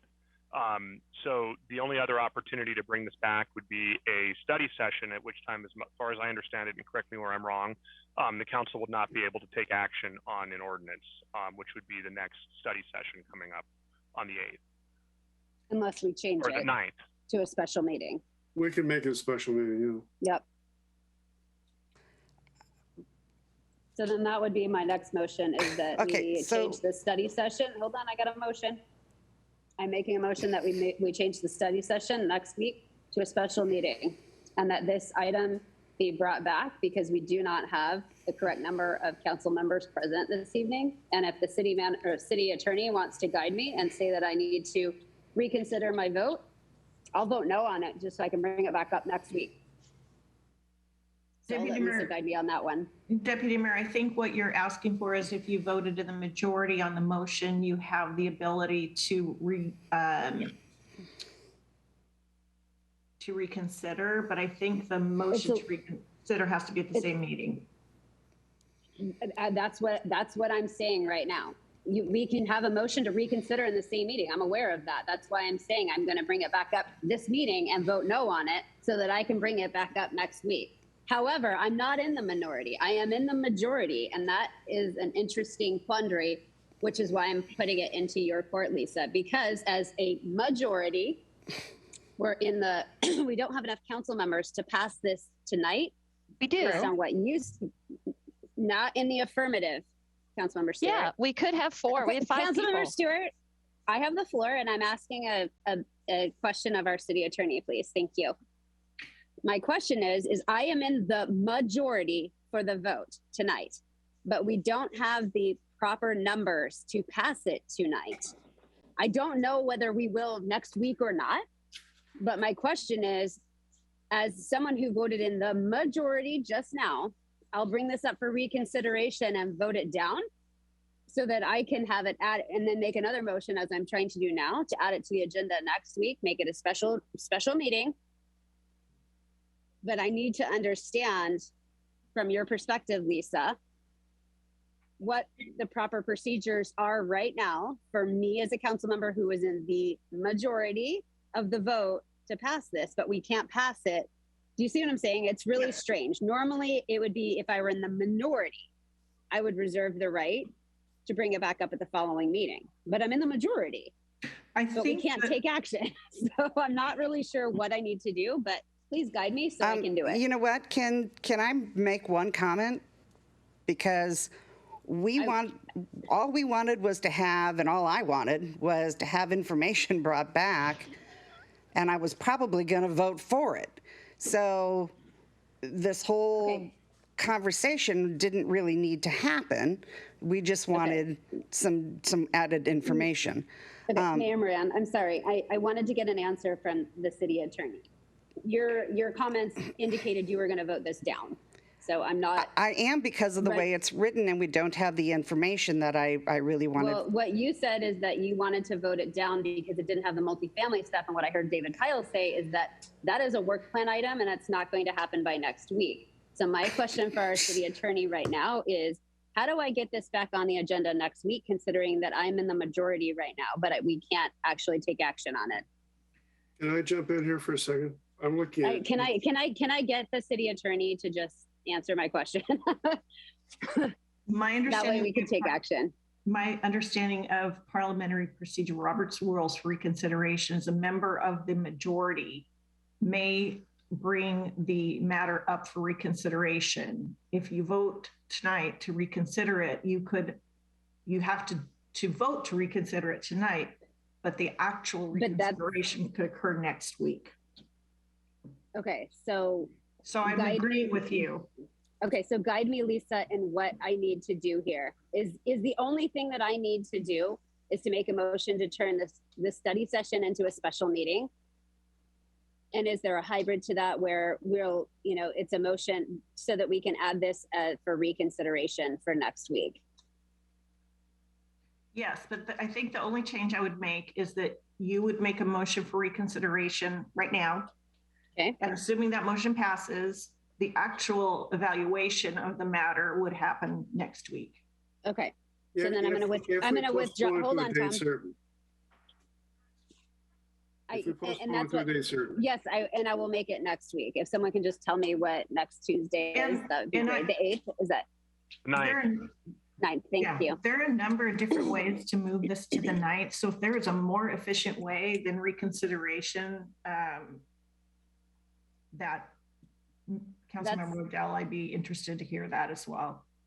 Okay, well, let's hear, Tom, if you have another mechanism that's going to legally create this path, then Okay, I'll well, hear you out, and then I'm we've gonna make a got motion. a hand up, so can we go in Okay, then order I'm of, just, okay. go of hands up, please? There's still a motion on the floor, though. So I need to withdraw my motion. What is for the motion? special- The motion was to turn the study session for next week into a special meeting. So Did that get a second? It did, yes. Yes. Councilmember Odell seconded it. So I will withdraw my motion. If Councilmember Odell is okay with that, I reserve the right to bring it back up after we work through these details. I'm good with that. Okay. Councilmember Stewart, I don't even know where we are, so I'm gonna leave that up to you. There you go. I don't know where we are either. I just wanted to call out that we do have the appropriate number of people. You just didn't have your majority, your simple majority just didn't have 4. And I just wanted to correct the record there. I just wanted to make it clear to the public that we had it. Now I have the floor. I did say that. Deputy Mayor. We have enough people. We have a quorum. We have more than 4 people here. So we had enough people. It just didn't pass. Now, we can bring it back. And I don't think we have to make this a whole lot of gymnastics. Clearly, you have the votes to bring it back. Just make next week a special meeting and put it on the agenda, because we know that that's how it's going to end up. And I don't think we need to take another 30 minutes to figure that out. I would agree with that. Thanks. Like, can we just move on? That's what I was trying to do. Well, the problem is we've got I'm sorry, Christy, go ahead. No, that's what I'm trying to do, but I'm trying to make sure that every I is dotted and every T is crossed, because what I don't want to hear next week is that somehow we didn't do this the right way and we can't reconsider it next week after all. So that is what I am trying to avoid. It sounds like it's all good, and all you and the mayor have to do is just do it, because you guys have turned meetings into special meetings without a vote of the majority. So just make it so, and let's move on and get out of here. We got more things to talk about. Okay, then I'm going to make a motion, and Lisa, again, I think I need you to guide me on this, that we turn the special meeting or the study session for next week into a special meeting so that we can reconsider this item. That School works. impact fees.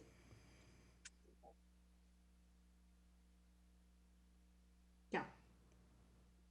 That would need a second, unless I missed that. I will second. Okay. Any other discussion? Please no. Okay. All right. We have a motion. We have a second. Councilmember Odell, you still have your hand up. Did you have? Well, this may be redundant, but what I was going to do is make a motion to rescind this vote, and at the same time also postpone it to next week. Let's just move forward. Can we just move forward? Okay, so Yeah, let's deal with the motion on the floor, one motion at a time, please. Okay. We've got the motion to change next week's meeting. So I'm going to call for that vote right now. So all those in favor of having next week's study session turned into a special meeting, say aye. Aye. Aye. Aye. Opposed? Okay. All right, so now what else? And this is on the agenda. It was Yeah. a dual motion. It was turn it into Yeah. a meeting and put this on the agenda. So Yes. can we move forward now? Can we just keep on going? Yep, it's Next on the agenda item. for next week. Yep. Yep. Next item. Hurry up, Karen. Yeah. If I could add one comment, we will do our best to get the agenda bill out for this. It's a quick turnaround for staff, so knowing that it's not in the current draft package and it might be till a little later this week till we can get that out. I do apologize, but there is a lot of work that goes into turning out agenda bills. So thank you. It might be worth inviting the school district too. So if we have questions, we can get it answered right away. I'm sure they'll show up. Well, we should probably invite them to make Well, sure. yeah, and in particular, I'd like to hear from the electeds. Okay, so the next thing we have is we have got, moving on from that is unfinished. And that is moving on to, and this is not going to be a short one either, is our budget. And that takes us to our city manager. Thank you, Mayor, members of council. Recall last week, we continued to tonight for a discussion, and I'm going to have our finance director take us through some slides and talk to the issue. Thank you. Good evening, this is Aaron, and we're pulling up the couple of PowerPoint slides. So this is from the question that was a follow-up to looking at the expenditure picture for both what is currently in the budget and then what is in the proposed. So just focusing on the expenditure versus the ending fund balance. So if you recall from the October 19th, we were looking at revenue, expenditures, and then resulting ending fund balance. So first slide is just a reminder of what our current budget is in June 15th of 2021. That's what was adopted. Excuse me, Eric, could you get a presentation mode, please, so I can really read this? It's showing on the screen here, or is that? We've got two slides up and one I'm looking at. We're seeing the next slide. If you go to, yeah. There you go. Oh, okay. So the current budget has the 61 million. We talked about that ending fund balance, and then there was a follow-up question that was looking at the expenditures column versus the ending fund balance, which considers both the movement of revenues and expenditures. So focusing in just on the expenditures, the current budget was 91.39 million. That was for all funds, so both operating and capital. And then the next slide shows what the proposed expenditures are, which is the 105 million. And then if the next slide takes the difference of those two, so it's looking at the 91.4 million going to 105.3 million. So that's a difference of 13.9 million. So then with that difference on expenditures, it's breaking down the summary of the major drivers of that amount of expenditures. So the first item is the fund-to-fund transfers. Again, these are accounting transactions.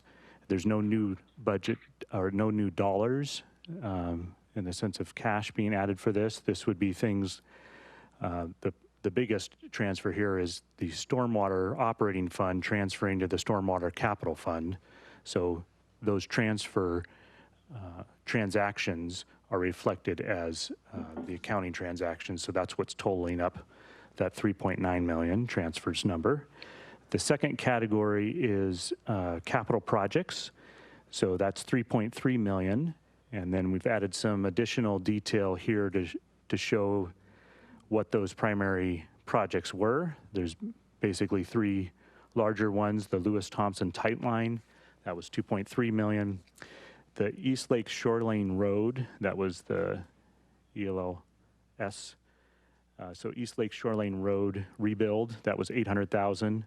And then the security cameras, those were at the security camera project primarily for City Hall, 230,000. So those three projects are what's adding up to the 3.3 million that's in the capital project category. Then there was the second tranche of the Arpa federal funding. So this is the grant funded expense, the 2.37 million. And that's the revenue recoverable, lost revenue calculation that goes into that separate fund, the separate ARPA fund. The next category is the street overlay, and that was related to 228th. And again, that was a federal grant funded expense. So keeping in mind that this chart is just looking at the expenditure sides. So there are offsetting revenues for both the ARPA and the street overlay. And then the other category, kind of a larger grouping, is primarily public works, facility repair and maintenance. There's a collection of professional service contracts amounts. There's engineering traffic studies, some signal repairs, some updates to landscape maintenance contracts, and a capital replacement plan that's related into the facilities assessment area. That's 200,000 of that. So that's in that category or bucket. There's further detail on each of these that was in that October 19th packet, pages 59 and 63, 263 of the PDF, that goes a little bit more in detail by line of these different amounts, but this is just providing an overview. And then for the stormwater operating expenses, there's engineering and consulting services and a dam safety program. That was all part of that 600,000, 604,700. So that subtotal is 12.998 million.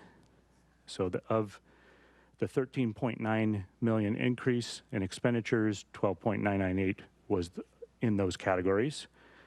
So the other million is in the area of personnel. So there was 5.25 full-time positions that were being requested, and that's around the 570,000.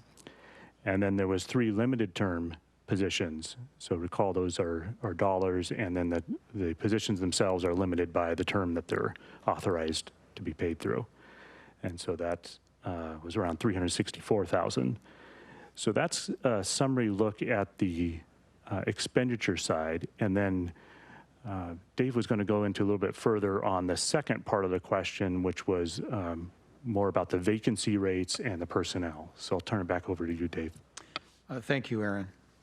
Before we get into discussion again about the ask for the 5.25 full-time positions, the important question that was asked last week, it was asked during the week by Councilmember Stewart, and I think appropriately. All of these things should be looked at. The council did ask to understand what open positions exist today.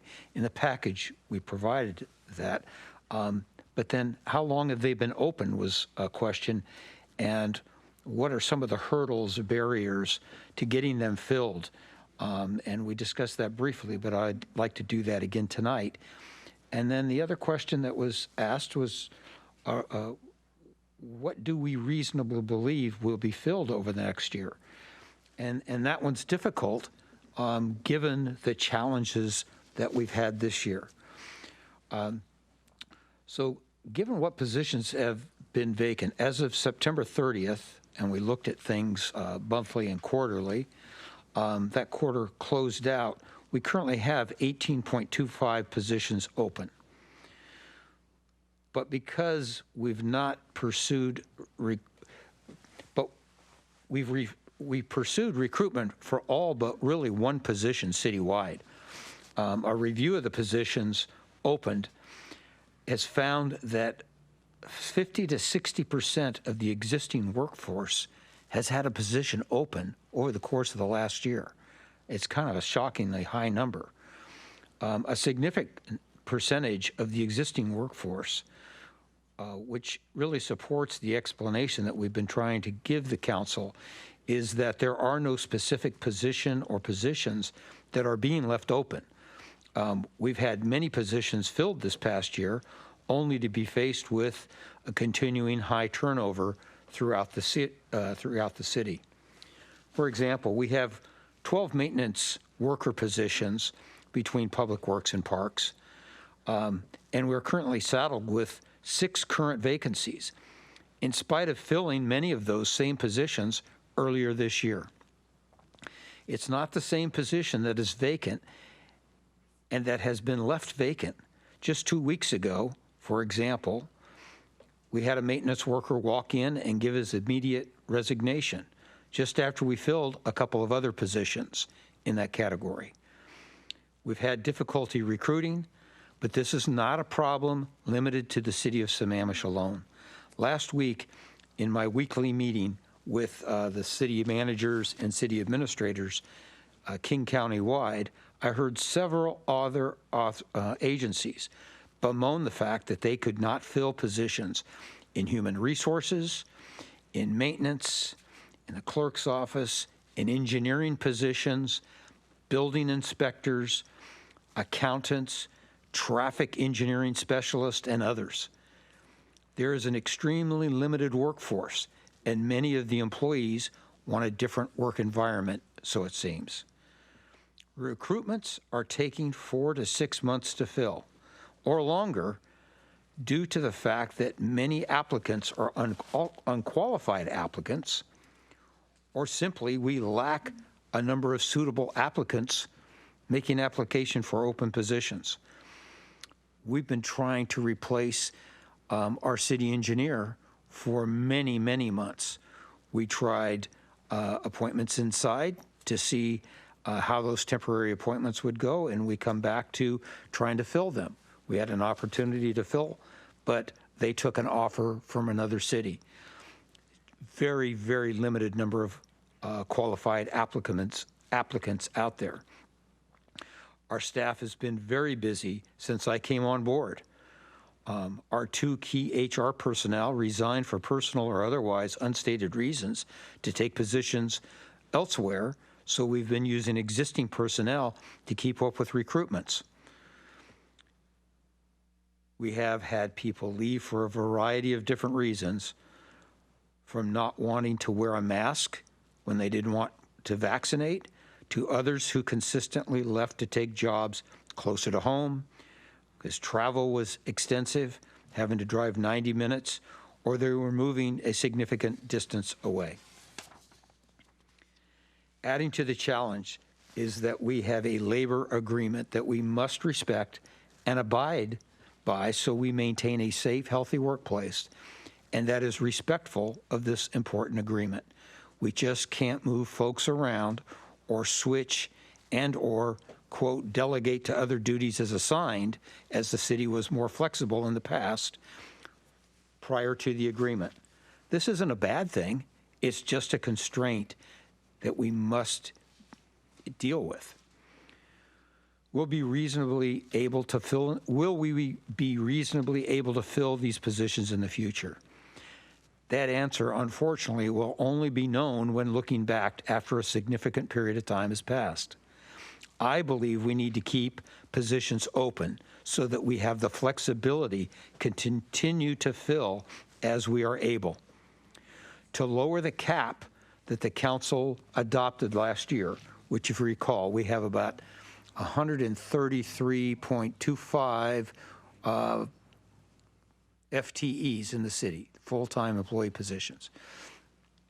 And we put a cap on it. Council asked that we put a cap on there at 130. We got up to, I think it was 120 or 122 this year, and then slid back down because other positions opened up. To lower the cap that the council adopted last year is essentially creating a hiring freeze in an indirect way. Whereas the unspent labor dollars at year end is not an insignificant amount of money. These positions went through a thorough review process within each department, and then the city manager's review, and ultimately were reviewed and agreed upon by the city council. And I think we provided the position justifications for you all to peruse. Those types of forms, I'm told, were not used in the past, but I did start using them when I got here, and they help us go back and recount sort of the history on those. So, finding my place here in my notes. If we impose a freeze or a cap so that expenditures are temporarily reduced for budget purposes, I think is not a good management practice, especially when demand for service remains high. and the economy is far from any sort of constriction or collapse. We just have a labor availability issue. Staff is trying to share with council that our professional observations are showing that your public is demanding of more services, not less, and we have not been able to fill all of the vacancies, in large part because there's a shrinking workforce for the constraints that having a job in Sammamish brings with it. That could be the high cost and duration of transportation to the workplace, and the region is an expensive one to live in. So I do not recommend that we convert any of our positions in trade for the ones the city is currently has as open, as the positions are constantly changing. Recall that nearly 60% of the positions have turned over.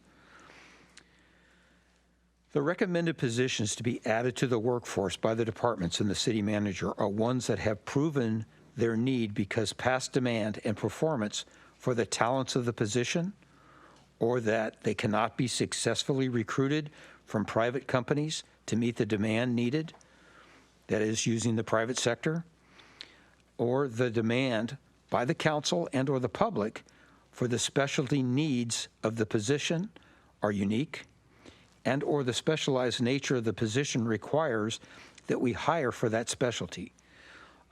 We can go over the list and I would allow the department heads to sort of speak to the issue on those 5 positions that we are currently submitting consideration to for the council to review.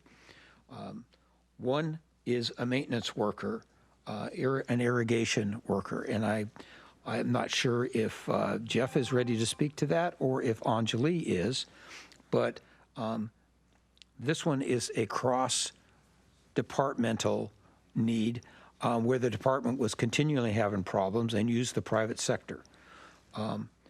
Anjali or Jeff, did you want to speak to that particular one before I move on to the next?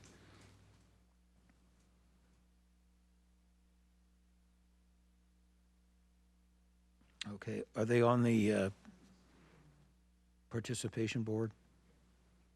Madam Mayor, can we interject really quickly before we go too far down this path? Or Sure. Okay.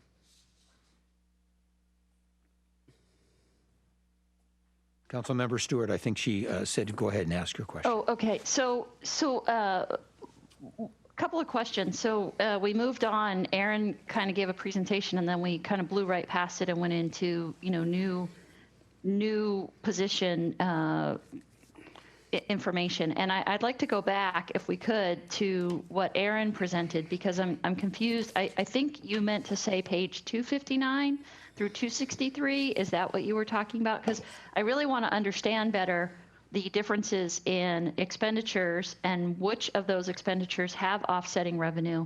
And I guess I'm confused as to why we can't get it in writing. It seems like a fairly simple thing that says we've got this new expenditure of, 3.9 million, right, up this transfer, and that's just a transfer, and here's what it's for, and here's what we're talking about, right? So you've got the first one, and it says it's a fund-to-fund transfer only. So I just want to understand more about that. And did you mean 259 through 263 on the PDF from 1019? So if you look at the agenda bill itself that's just on the budget. I got it up right now. Then it's 59 to 63. If you're looking at the whole packet, then it's PDF page 308 is where it talks about the 21 to 22 mid-buy city manager recommendations. So it's 308 of 331.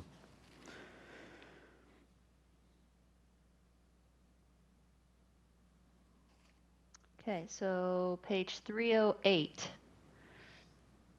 see if I can zoom this in a little bit bigger here. So help me understand what this 3.9 million is, please.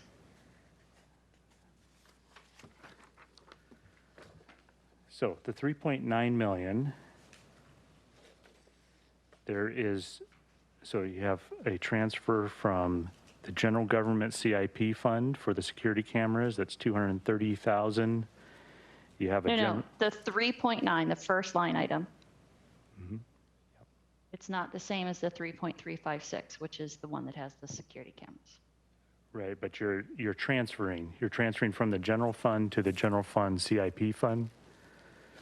So the very first line item that says 3.9 million, that is Yeah. not in, that is a separate line item from the capital projects, correct? Yes, those are just the accounting transfers, the 3.9 million. It's just reflecting, so anytime money moves between the different funds, so the general fund is 001, and general fund CIP fund is 301. So when you move money from the general fund 001 to the 301 fund, it's going to be an expense to the 001 fund, general fund, and a revenue to the 301 fund, because the dollars are moving. So that But it's 3.9 million is a wash, is what you're saying. There is no Right. increase in expenditures, even though on the previous slide, we show an increase in expenditures of 13.9 million. Yes, so the previous slide shows your total expenditure going, you're only looking at one part of the transaction, you're only looking at expenses. So Okay. you're not showing the revenues. So the other side of the transaction is in the revenue. So just same type of transaction we were just talking about from general fund to the 301 fund. It's a revenue to the 301 fund. Well, that revenue transaction is going to show up in the revenue column versus the expenditure column. So this is just looking at expenditure only. Okay, so it's a fairly simple, so the 3.9 million is a wash. Yes. It's just a transfer. There's no new expenditure whatsoever for the city.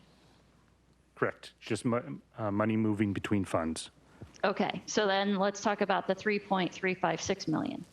That is new expenditures, correct? Yes, those are those three capital projects that were Okay. listed there. And is there any offsetting revenue for the 3.356? No. No, okay, perfect. No And new then revenue. the third line item, the 2.38 million. So we're getting 2.38 million in ARPA funds. What have we spent that on? Or what are we spending that on? Well, Or is that just new revenue? that we we haven't haven't spent yet? we haven't spent it yet. This is for 2022. Okay, So we're making an adjustment in anticipation. So we are getting the federal grant for that same amount. So that's the offsetting revenue for that. but why are we showing it as an expense if we haven't decided where we're going to spend it yet? You're authorizing that to be expended in 2022 when the city receives it. So what it's to be expended on would be a decision that you could make in 2022. Okay, but If I don't there's- know that we should increase our budget by that amount. We could apply that money to something we already have planned to spend money on, correct? But Councilmember Stewart, your question was about the $14 million that were additional expenditures, and that's what we've tried to explain here, that really is a misinterpretation of what that number is. Well, that's why I want to go through it line item by line item so we can all understand it. That's what Aaron is trying to do here.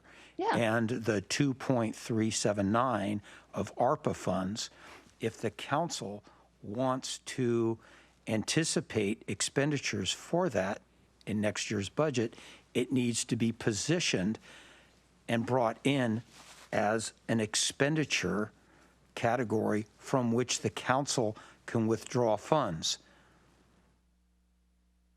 Just like you used to budget for a contingency of $3 million, you had to budget it, you had to earmark for it, put it in the budget, and then decide later what you might use it for.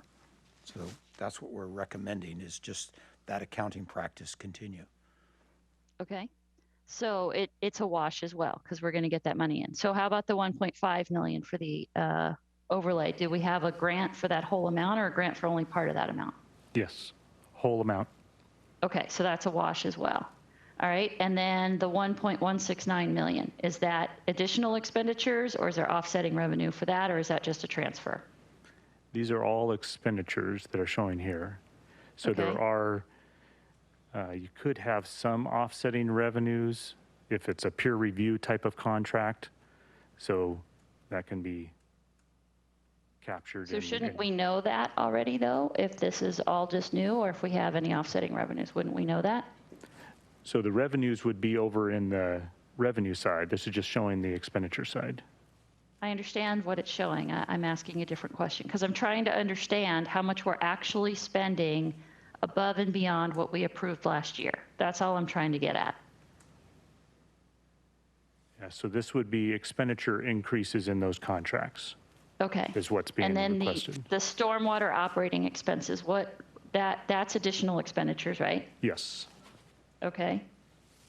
And what is that for? Like, why do we have an extra 600,000 that we didn't plan for last year? So those are various professional services, a rate study, the Laughing Jacobs Creek Plan contract amendment for NDES, National Pollution Discharge Elimination System, hydraulic study, flow control requirements, source control plan, on-call legal services, on-call consulting services for hydraulics in Zaccoos Creek. It's the King County Stormwater Right. Design Manual adoption. It's the dam safety program. So those are all part of that 600,000. And how did we not know last year that we were going to have to do all of that? Looks like Jeff has an answer. The bulk of the stormwater expenditures are associated with E8 and E9. It was added work by the council to the work plan in March.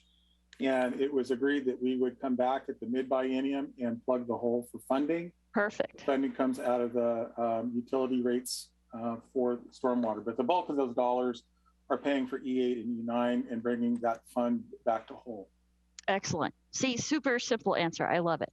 Okay. So what I've got now is I've got basically $5 million of additional expenses before we get to the new positions. That may or may not have some offsetting revenues, but they're not just transfers, they're actually increased expenditures. Because I got the 3.356, the 1.169, and then the 607K. Is that accurate then? And then we have about $1 million of new positions that you guys are asking for. Jeff, why don't you go ahead, your hand's up. Yeah, for purposes of clarity, Lewis Thompson Road did receive a state appropriation, and we also have a King County flood grant. We won't be spending all the money in 2022, but there is offsetting revenues towards Lewis Thompson Road Tightline. And do you know how much that is? Not in an exact number before me, but most of the dollars will be available from those two buckets that I just referenced. So I guess where I'm confused is like, I know we've got all sorts of fund accounting and my husband's an accountant and it's sometimes very confusing. It just seems to me that if you are saying, hey, we've got this Lewis Thompson Tightline project that's going to be $2.3 million and we've got, $1.5 million that we're getting in grants or whatever, like, I think that's what we need to see as the council that says, here are the new expenditures that we didn't account for last year. Here's the offsetting revenues that we're getting through grants or whatever else that is, right? Whether it's, new things, but we're going to be able to charge fees for it, all of that. And then here's that delta. So what I'm really trying to understand is how much more money are we spending this year or for the next year than what we planned on last year, so that we really understand what that number is. And then on top of that, we have $1 million a year in new positions, right? Is that accurate, Dave? I think you're close to getting accurate there. Mm-hmm. Okay. And then is there any reason why, like you read us that statement and that's all wonderful, but is there any reason why we can't get what we asked for last week, which was you've got these 18.25 positions. How many, how long have those been open? Because it sounds like, for instance, 6 of them, you gave us an example, 6 of them are currently vacant, but they haven't been vacant for very long because they are new vacancies. So that means that we've got, 12.25 other positions. We just need to know, have any of those been vacant for a really long time? And so because I don't think anybody is talking about reducing the cap. We're just wondering if we need to honestly raise the cap. At least that's what I'm looking at, right? You mentioned like we shouldn't reduce the cap. I don't think anybody's asking you to reduce anything. We're just saying, do we really want to increase the cap by another 8.25? And I think that's where I'm starting to have a little angst. Okay, well, that's the interpretation of raising or reducing. If we started swapping positions, is essentially reducing it, but semantics. What I was trying to explain is it's all over the board. It's all over the board. We've had, the council brought in traffic folks 2018, 2019, and we've had a significant turnover in the traffic engineering section, and it takes time to recruit those positions. And then we're trying to recruit for HR positions. We're trying to recruit for those street maintenance positions. And what the staff has told me is that we have positions, most of which have been vacant for 4 to 6 months, but not because we haven't been trying to recruit for them. So it is just all over the map when you're talking about. Which is why an Excel spreadsheet is awesome, because you can create 18 rows. Okay, if you want to get to the deep dive, we're going to provide you all those spreadsheets. That's fine. We can do that because the staff has produced that to try to do the analysis. I think it's a reasonable question, because I appreciate the fact that the labor market is very tight, and I think that's why we're asking those questions, is because your budget proposes that we max out the raising the property tax. And I just think as a council, before we make a decision to do that, we really need to make sure that it's a reasonable request and that we aren't going to raise the taxes but not actually be able to spend this money. And now we've raised people's taxes unnecessarily. And so that's all I'm trying to get at. I'm not asking anybody to, do anything crazy, but if it's not reasonable for us to think we're going to be able to fill some of these positions, we shouldn't be raising people's taxes to the max, right? We're taking all of the remainder. You're asking us to take all the remainder of our bank capacity and the additional 1% this year. And I think we just need to understand everything that goes into that before we make such a decision. Informed decisions are always best. And I think when we start drawing in the issue of taxes, I'll remind the council that we compromised last year. We increased the budget, but we also did a significant reduction, and we kept positions vacant for a while and did not do some programming so that the council didn't want to take on the full tax burden last year. It's an alternative that you had this year, and if the council chooses to increase it, terrific. We've shown that. If they choose not to do it, then we'll have to reduce expenditures. But we've tried to provide you, and I'm encouraging the council, we'll provide you with the amount of detail. I mean, there's a lot of information we provided in the packages that doesn't all seem to be getting absorbed. But because I think, Dave, you have the two extremes, and I think there's something in the middle. You gave us the detailed line item of every account, and there wasn't an easy way to go in and grok what the differences were, and then to actually be able to associate it with this change right here is associated with the security cameras, for example. Okay. And so I think that's what's missing is we've got this super detailed every account, and then we've got this high level thing that's too high level because it's all just munged into one big thing. And there's really a happy medium there that says, here are the things that are increases in expenditures that weren't in the budget last year. Here's the offsetting revenue. Here's the delta. And here's why we need you, council, to go raise the maximum amount of taxes. And it's still not going to be enough. We're still going to have to draw down the general fund balance as well. And I think that's, at least from my perspective, I'm just not seeing that clear difference, because going into each account and trying to grok the delta and then figure out how to map it to these line items was not something that I had enough information to do, even though I tried. That's fair. We want you to feel, you and all the council, to feel very confident in what we're providing you so you can make a thoroughly informed decision. So we'll work on that some more this week. Great, thank you. Okay, Deputy Mayor. Thanks. I think at the very tail end of Councilmember Stewart's comments, she got at what I was going for, which is my concern is not that I don't recognize that we might need positions to which the city manager has put forth for council, and I appreciate those needs. However, considering external forces, which is a labor market that there's a lot of people that either don't want to work right now or are not seeking a position for whatever reason. And my underlying concern, which I will reiterate Councilmember Stewart's point, because I think it's a very fair point given circumstances that are outside of our control right now, which is we budget and then tax our residents because we want to hire for these positions, but then we cannot fill them, then we have tax burdened our residents for no reason. And it wouldn't be for a lack of trying on our part. Again, I want to emphasize that it's external factors that would play here. But I think, I'd like to see something about, what do we anticipate the labor market doing over the next year? So that we can make an informed decision about whether or not we should be taxing our residents in hopes that we can hire for these, if in fact what everything is pointing to says you're never going to get all those positions, in which case, I think we would be, it would be ill-advised then to take the full banked capacity that we have left in order to try and fill this gap if the gap isn't quite as wide as we think it might be.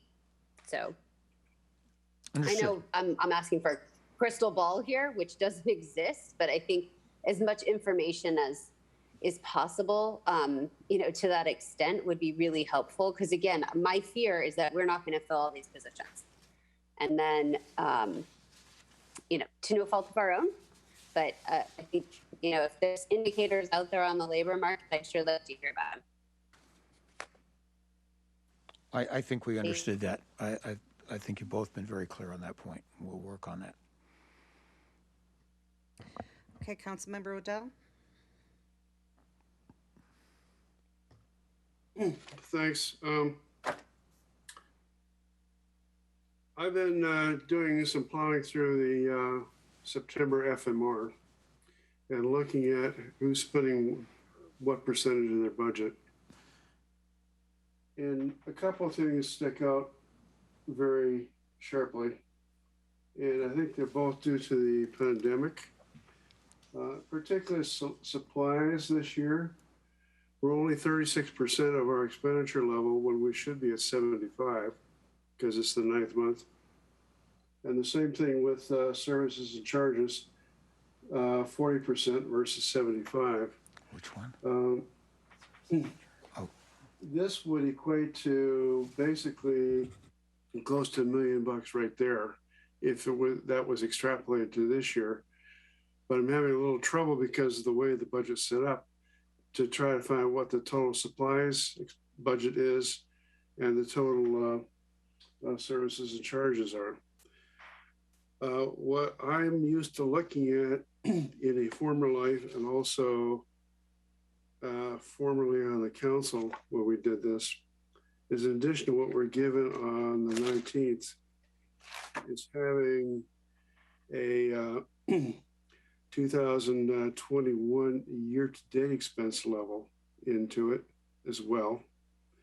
And that would allow us to look at what is over or what is under in relation to the budget. If we're going to continue doing business next year like we have this year, there are probably a bunch of accounts that really need to be looked at, and they may add up to a couple of $3 million. So I think that is a good question to ask staff, is can we actually get that kind of breakout? Because it would frankly help me. I'm saying you're trying to cross-reference the FMR with the budget, and it's not working very well. But also in the discussion we're having, we are commingling operating budget and capital budget. And frankly, I think that's confusing the issue. The chart that's up right now does exactly that. Maybe you're trying to give us a total snapshot, but for instance, the Arpa Granted fund expense of 2.4 million, third line down.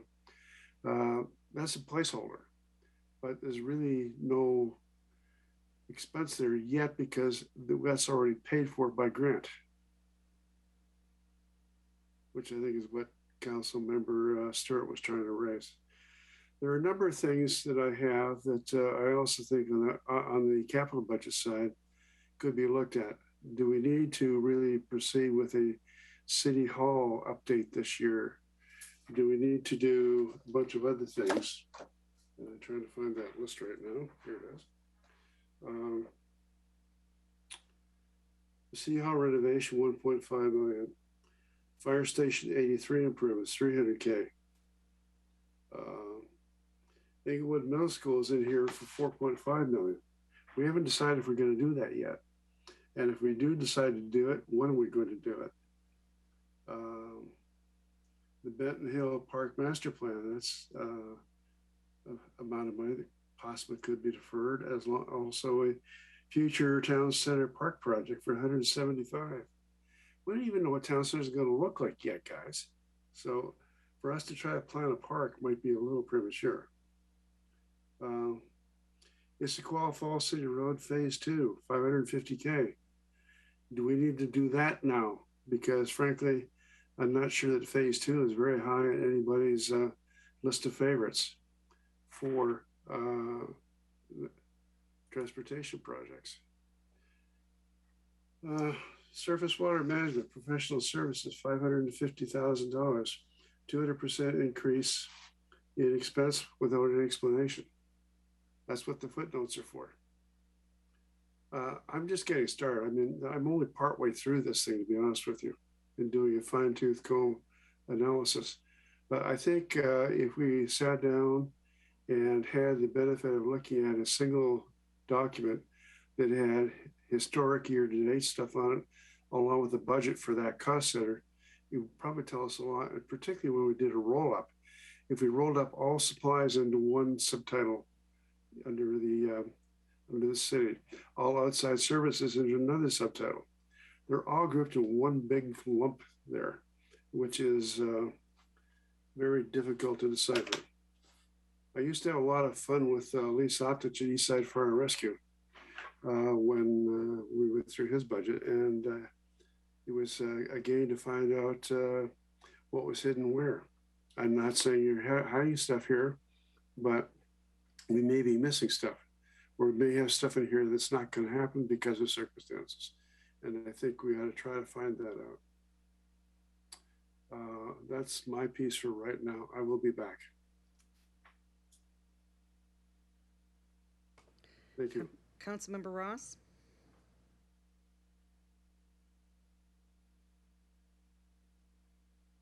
First of all, thank you, Councilmember Stewart. You set the stage very well and excellent questions. I would like to just you covered it so well, I'm not going to ask a lot of questions here, but on ARPA, and I think Councilmember Stewart was drilling down on this, is there existing expenditures that would qualify for ARPA funds, which would make less of this expenditure or the net amount less? In other words, you'd have more revenue than the actual expenditures, or a possible positive impact to our gap. That was what, Council Member, I want to reiterate. Let's look into that. Is there existing expenditures that would qualify for ARPA, making us, rather than adding on 2.379, maybe we're adding net much less than that, perhaps. So we need to look at that. I want more drill down on that. The head count, I looked at the last 11 quarters, and from starting with the first quarter of 2019, that's 2 years and 9 months. And it was pretty eye-opening. In each report, I picked up the amount of open positions. It ranged from the low of 16 to a high of 26 open positions for the quarter. The percent of the budget full-time equivalents ranged from 12% open to 20% open over that 11 quarter period. The full-time equivalents range from 105.25 to 117.25 full-time. So we have a continuous open position scenario. So we never fill our positions. We're always over planning in our budget head count. The other thing and then when Councilmember Odell started drilling down on some of the expenditures, the common theme I'm seeing in this budget is that we're adding expenditures to budget. We're not refining our estimates and adding estimates to estimates. So we're not as interested in your new positions. I think you've told us, and we believe you, those are important positions.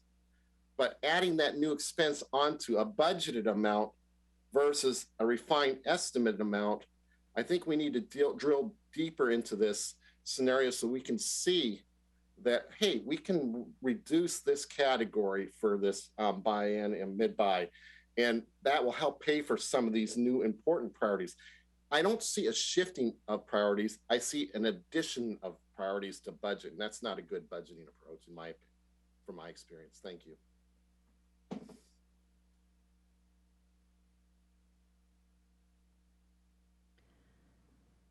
Okay, Councilmember Stewart?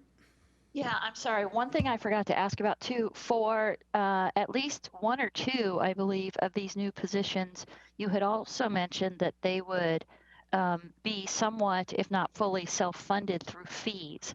And again, I think that's a really important piece of information to have, because as the city, I'll say lucky that we have an ending fund balance. So again, I don't want to be raising taxes to cover a position that is going to be 75 or 90% paid for in fees.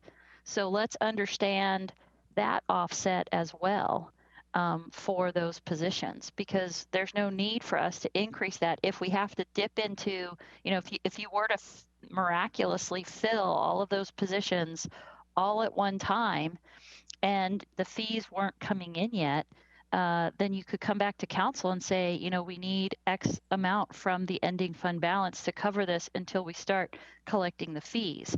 We don't have to plan to collect that money ahead of time. So that's where I think the expenses with the offsetting revenues and what we think that is, and if there's a timing issue, to understand all of that, because we do have an ending fund balance. We can use that to our advantage and not have to raise taxes unnecessarily.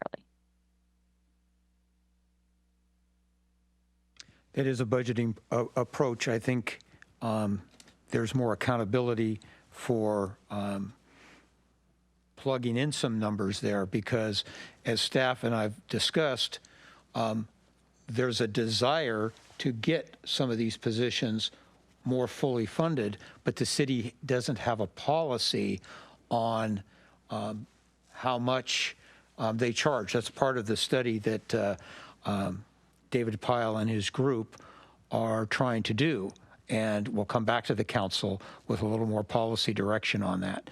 And then some of them, we just don't have any idea yet. So if the council wanted to take a policy of underfunding those or overestimating the revenue and then adjust that at year end, that is an approach. I would tend to be more conservative and make sure that we have adequate money in there. And then if we exceed it, that's great. And just to be clear, that's not what I was proposing. What I was asking for was, if you're saying we need this person and there are fees that will offset some or all of that, I want to know what that sum is. So I wasn't saying to overestimate those fees. I was asking, how much do we think we're going to get from those fees? Okay. Got it.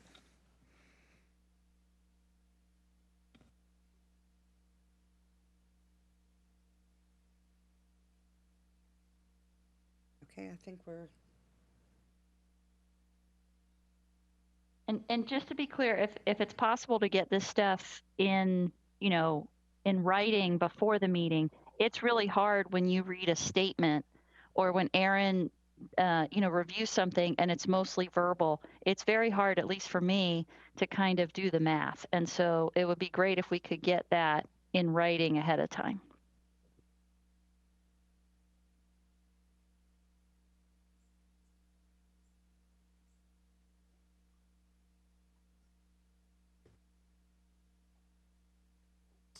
Councilmember Odell? Yeah, I'm on page 308 of the packets of the budget. This is the general fund expenditure adjustments. There is a line item for a senior transportation planning manager as a 0.35 headcount with a salary expense of $169,000. That's a job I like to get for that amount of money and that little work. I hope that's an error. Also, Jeff made a reference to an E8 and an E9, and I have no idea what he was talking about. So Jeff, if you're on, could you explain what those mean? Because I did see them as I was plowing through things. Yeah, Jeff will come on and explain those. Those were significant stormwater efforts, projects that the city council approved earlier in the year. Jeff? Yeah, so it's called the four-legged stool, if you will, related to stormwater. The first leg has been dealt with in terms of bringing stormwater adjustments and those kind of code amendment revisions to the forefront of the development process. And DCD led that effort with participation by Public Works. The next two legs of the stool, if you will, we call them E8 and E9. That's how they were listed at the retreat earlier this year. E8 is dealing with the stormwater hydrologic analysis of key storm drainage basins. We're out taking soil samples, doing calibration of our hydraulic models, much like we would do, it can do, if you will, our traffic models, but we're calibrating those so that under E9, it'll be the hydraulic analysis and being able to pull the levers, so to speak, and look at the technical analysis of the 2010 storm events, or code, if you will, 2016, 2021, and climate change. And then the fourth leg of the stool will be bringing back code amendments, if any, to deal with changes that the council wants. So E8 and E9 are dealing with the hydraulics calibrations and hydraulic analysis, and those are the dollars that are listed in the budget that we're asked to bring forward to perfect those projects. Okay. If there was an explanation of that in the budget package, I missed it. I'm sorry, Jeff, but thank you for that. I'm back looking at the general fund again, and under community development, there is a 0.25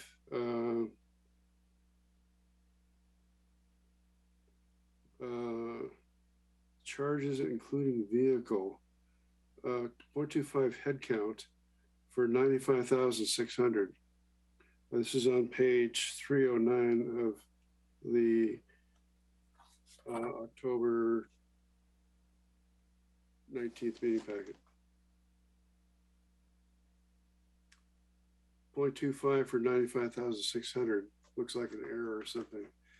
Unless you're including the cost of the vehicle and they're properly, it should be broken out for ongoing expense and then one-time expense.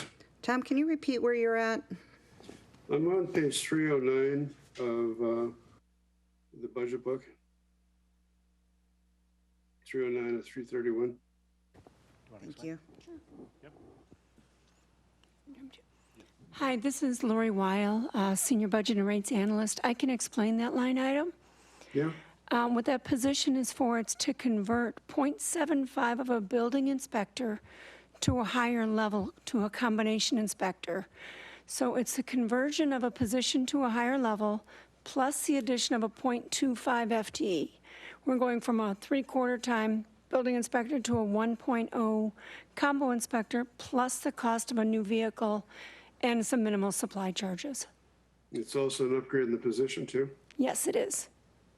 Okay, I would have preferred to see, for the future, I prefer to see the ongoing broken out from the non-recurring. Could you speak more clearly on that? I want to make sure that staff has heard it, and then Okay, give David a chance to come on to speak to the position and the need for it. Well, I will assume that the need is justified because David and I had a separate conversation about his own needs, and I didn't recognize this as being part of it. But my point, Dave, is a lump sum of 95,600 with the notations for a 0.25 employee. and a vehicle. The better way to show this would be to break out the vehicle cost from the salary cost of the 0.25. That way we know what's ongoing and what's one time. Okay, did we capture that?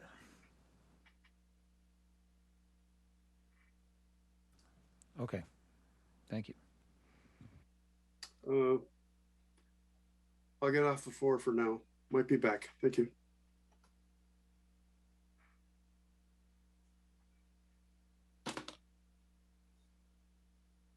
Councilmember Stewart?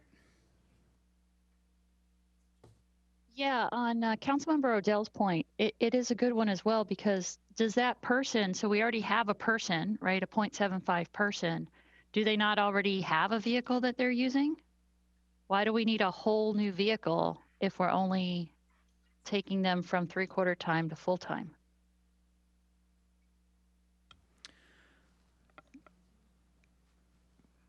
That Want me to answer position. that? Oh, excuse me. This is Chris. That position is currently vacant. There is nobody in it. But weren't we going to need a car for them if we filled it? Like, again, why the, so I'm not questioning that you need it. It's just, it seems odd that like you were planning to have a person there and you didn't need a vehicle and now we do. And so I just want to understand why we didn't plan for that last year. Okay, well, let's have David speak to it. He's going to be closest to the issue. Sure. Yeah, we have had the use of a Nissan Leaf vehicle. However, those vehicles have become unreliable, and we are needing to purchase a reliable vehicle for a building inspector to make it around the city successfully and visit sites. So this does include the purchase of, as far as I understand it, and finance can correct me where I'm wrong, there's many different ways to display expenses. My understanding is that it's all been bundled into one, that it includes the expense of the vehicle as well as the fully loaded employee costs for a conversion from a 0.75 to a 1.0 for a combination inspector, and also includes the upgrade from the senior building or building inspector to the combination inspector level, which is a higher grade position.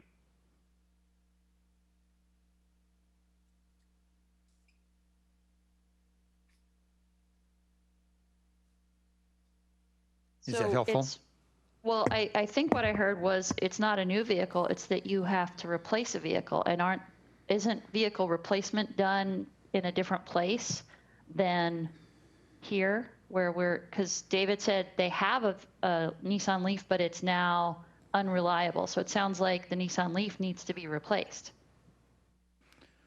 Chris, do you have any comment you can help there? No? Okay, well, I'm not sure how that was accounted for, but we'll take a look at that. I think it all goes back to Councilmember Odell's, like, let's just, kind of make sure we get the stuff in the clear places. I did have a question on the slide that's on the screen right now, which is if we already have a full-time emergency manager, why do we need to spend an extra $50,000 for this hazard mitigation plan? It is a completely separate area. EFR is, in fact, putting forth a proposal to hire 2 fire protection specialists to help on forestry issues. So then why do we need to spend another $50,000 if that's going to come through the EFR? Well, I don't know. I didn't propose this. This came from the council putting it up here. And when we got to that issue, we were going to speak to it. And suggest that we look to support that effort, but that EFR was looking at, okay. The mayor says we actually have Chief Clark on the line regarding this issue. But these items right here came from the council. I don't know if he's on the line for this issue. Because I thought I saw in the EFR notes that there's a proposal to bring 2 new employees on that wouldn't require a budget ask this year, but it certainly would for future years. So I would hope that would be something that would come to the full council, because while it may not affect the next year, that would be an ongoing cost in future years that could be quite significant. Yeah, it hasn't even finished out of FAQ and everything yet, so we're still gathering all that information. So, but I believe Chief isn't he supposed to be on the line? Yeah, Mayor, I'm here. Can you hear me? There he is. Okay, so he might be able to explain this better than I can at this point in time, because I don't want to speak out of turn because we have not voted on it as a board yet. So I'm going to let Chief speak to this. I'll just simply say that this is currently at the Finance and Administration Committee as a proposal. If that proposal were to pass and get adopted by the board, part of that of the team that we will have assembled for forest fire mitigation would include preparing these types of plans. At least so it sounds like we don't to be on the screen. Okay, so it sounds like we don't need $50,000 in our budget right now, but we do need to get more detail before it gets voted on at FAC in terms of what that expense would be and what we would be getting for that, correct? I don't agree with the second part. The detail for the FAC we're providing to your FAC members, and that's where we work through that issue. Fair enough. Sorry, Chief, that was recommended to the EFR board. So sorry, that was directed to the FAC. Sorry, Chief, that wasn't directed to you. That was directed to the mayor to say it sounds like we need to hear some more details on that because that's going to have an ongoing budget implication. Because you're right, Chief, you don't have to bring that to us. That would come from our members. And Chief, you'll be back to speak to everybody regarding this before it hits the budget, because it's going to be something that's going to be on, probably be on for budget. Yeah, this particular item is being requested through the FAC currently as using end fund balance for 2022, so we don't waste another summer without preparing. And in the 23-24 budget cycle, it would be fully deliberated like all of our budgets are through all parties. So when is that going to be voted on in FAC? Well, we're going into our third FAC meeting later in November, and it's up to the FAC on whether they move it out to the board as a whole. So it sounds like before that meeting, we need to get some of that detail so we as a council can vote on it before you go into FAC. Is that correct, Mayor? We can get you the information. But the problem is... Well, shouldn't that be something that the council would vote on before you would take a vote there? Isn't that how our council rules work? The council rules, yes, that gets before it goes to the board, absolutely. Okay. Cool. FAC is where we try to go through everything and come up with a proposal that would go to the board. But it's my understanding that anytime you take a vote on behalf of the council, whether it be FAC or the board, that you would bring it to the council for a full vote first. But FAC is where we're just gathering the information.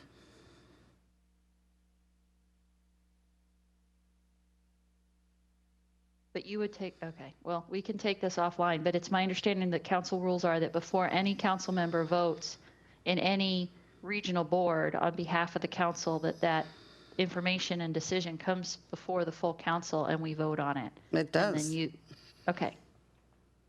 Excellent, thank you. That's it, that's all I got.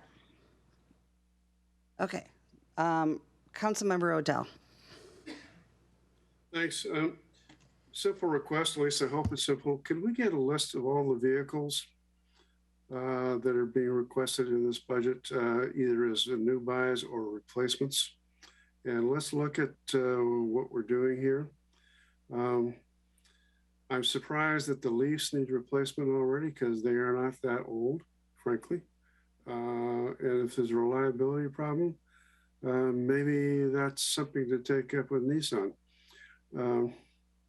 And the other thing is, I would like to have on one piece of paper a list of ads, both council ads and staff ads, and along with a 2 or 3 lines of justification for each position so we can look at the headcount implications. The history is, yes, we do have vacancies popping up periodically throughout the staff ranks, and they're often not the same vacancy. But from what Councilmember Ross said earlier, it does appear we have a floating vacancy rate that is some not insignificant percentage of the total of staff. And if perhaps that could be put in as an offset without necessarily impeding on future headcount. And if you start getting close to the point where that offset is causing a problem, then that can be brought back to the council for discussion.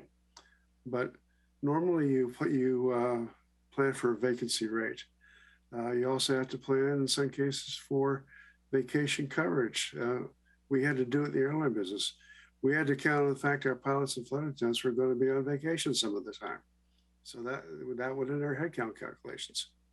So 2 sheets of paper, one with the vehicles, one with the headcount. Thank you.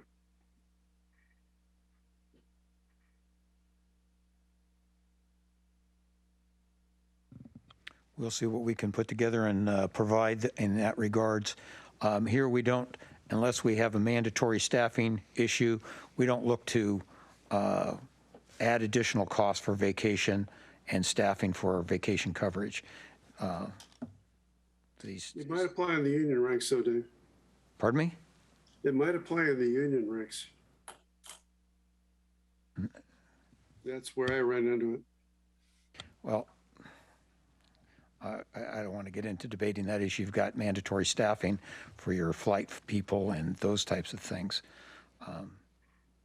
And you do in the fire service and you do in the police service. Mm-hmm. Yep. I don't think we have that, which applies here. At least the city hasn't been doing it. It might be a good time for council to take us through some of their asks here so that we can determine where the council lies on these 5 requests that they've made, to give us some guidance on how we proceed. I don't know who proposed what. I was going to say, Dave, shouldn't you have kind of fleshed some of these out before? I mean, this is the same slide from weeks and weeks ago. Shouldn't we know a little bit more detail about it by now? That you could have done that behind the scenes? Well, no, actually, we have to guess at it. Land use inspector, vehicle and supplies. Well, you're saying you don't even know who proposed it. Well, you must know who proposed it because you put it on the list. Thank you, Councilmember Stewart. I don't off the top of my head. Staff, do you have that information? Yeah, this is one that's come up with the council on several occasions, land use inspector. And the issue here is that we do not have staff that are simply driving around the city, dropping in on construction sites and checking in to see what's going on in a sort of a random sort of manner. Instead, we are reactive to construction inspection requests, where a builder typically will be on their best behavior, and make sure that their site is cleaned up and that they're operating under the terms of the permit when we do arrive for our scheduled reactive inspection. However, there are many instances where we receive report from neighbors or others out in the community about construction projects that are not following the terms of their permit.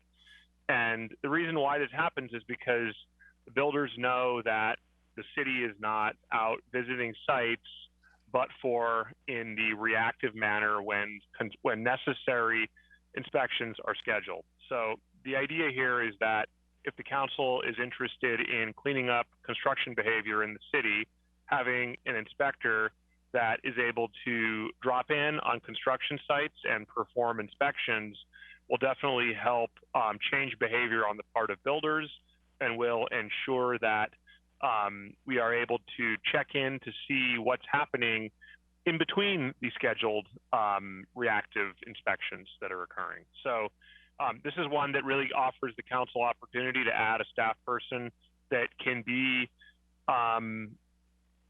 keeping an eye on construction in between those regularly scheduled reactive inspections when a builder has opportunity to clean up their site. That's where this one comes from. Thank you, David. You helped my recollection there because of the use of land use inspector. It thrown me off. I'll take the second one because I put that in. This came out of discussion with members of the public and selected staff and other council members about the need for an arborist that could actually take over a lot of the urban forest management stuff a little ahead of time. This position is actually in the urban forest management plan, but I think it's for the next budget cycle and not this one. The idea was to bring this forward so that we would have an arborist that could kind of control the arborists that, the arborists that are in the private sector who are working in the city, some of whom are better than others, and also to ensure that permits are in fact applied for and being followed, and to work on the enforcement side if they are not. And that angle, both the permit fees and any fines resulting from enforcement actions, would be at least a partial offset to this $167,000. And I don't think that is anywhere in the revenue side of the budget right now. The vehicle, I don't know how often he would need a vehicle, probably nothing much more than a light pickup truck, which could be actually a secondhand from somewhere else in the city for a while. The other aspects of his job would be working with parks on how we maintain the forestry cover in the parks, and with public works on street issues, how we maybe minimize the impact of some of our highway road projects on the forest, and also the selection of trees to go along in the area for the planter strips and medians that we do put in. That was the logic behind that one. Thank you. I would agree. I think there's more study from the cost benefit standpoint and working with staff to get it on a list for something to look at. I'm not sure how many times we hire arborists, and David and staff would be able to help us with that. And then perhaps we look at contracting for some of that help, certainly before we take on a benefited position. Okay, and then I'll take on the next one, which is the fire protection plan, and it is the plan that is in front of the FAC right now. And it is a discussion that came after the summer that we've had with the forest fires and wanting to start up this fire program. And it is going through the FAC right now of, what is the best way to look for how it would be paid for, and so it's kind of in the infancy discussion phases, and I'm sure you can see I've been looking back, and so everybody's been receiving all the minutes and everything as they've been coming out from East Side Fire, so everybody should be up to date on those. But so there's been nothing changed since the last set of minutes that came out on the 27th of October.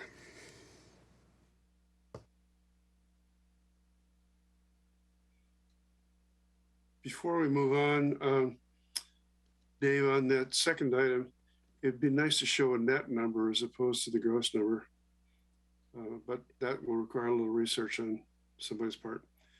Item number 4 is also mine, and this is purely and simply a request from these folks for additional funding to help them with their trails project within the park. I think on this one, it maybe, as staff has suggested, we look at some end-of-year carryover monies that might be able to help in that regard. It's a possibility. Sure. And then, Mayor, youth, the last one there, Youth Climate Action Committee. Last one is some youth that I've been working with throughout the last year. They started with actually having them work on things that are needed for the new fire station. What would be changes for under the climate action there, they wanted and this is long past due, that there should be a climate action committee. And so this comes forward from them as far as wanting to see a youth climate action committee with the city. And so anyway, I'm bringing that forward. They've been asking for it, and they have done a great job as far as bringing all sorts of ideas to the city, and they have been active in Kirkland, and they've been active down in Issaquah, and they'd like to see that started in Sammamish. Okay, and I think the 25,000 was sort of a plug number. Again, it's kind of an unknown. Perhaps both of those might be something that the council look at year-end closing funds to fund to see what happened as far as maybe initial funding for those. Yep. Okay, so I'm seeing hands up. So I want to start with Councilmember Stewart. Actually, I've gone extra, so if Councilmember Ross wants to go ahead, he can go in front of me. Thank you. On the, Mayor, on the hazard mitigation, fire protection. Yep. We have a FAC meeting on November 17th. And during that meeting, is there action at that meeting to recommend to the board? Well, it depends. It's because I'm reading all the minutes that went to everybody that came out on the 27th of October, and it's possible. Okay. So everybody should go back and read that. Everybody got them. So the punchline on that is there's no council meeting before that or any prep before that to represent the fact. So I think the intent, just to be transparent and clear, is the FAC is going to work out options or a recommendation for the board. And I do recall Chief Clark specific that the partner councils will have a chance to review before the board votes, but not before the FAC votes. I just want to be clear and make sure everybody understands that, and that's correct and accurate, and so that there's no surprises. Right. I mean, it's the fact that kind of comes up with, does the homework and everything, and then it's the board that does the final vote. But yes, and that's in between there is where it goes back. Everybody needs to take it back to their boards before we do a final vote on it. At the board. Mayor, this is Chief Clark. Can I clarify something? Absolutely. There he is. Thank you. So I'm just going to state that a little differently so that I make sure that we're on the same page. It's absolutely what the FAC says is not binding. It is the board action that is binding. And we've always used the FAC for information and to make recommendations to put something on the agenda.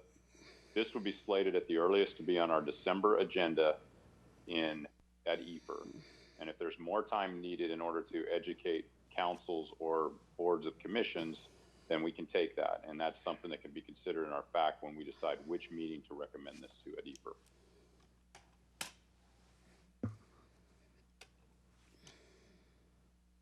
Thank you, Chief. Okay, so Councilmember Stewart. Excellent.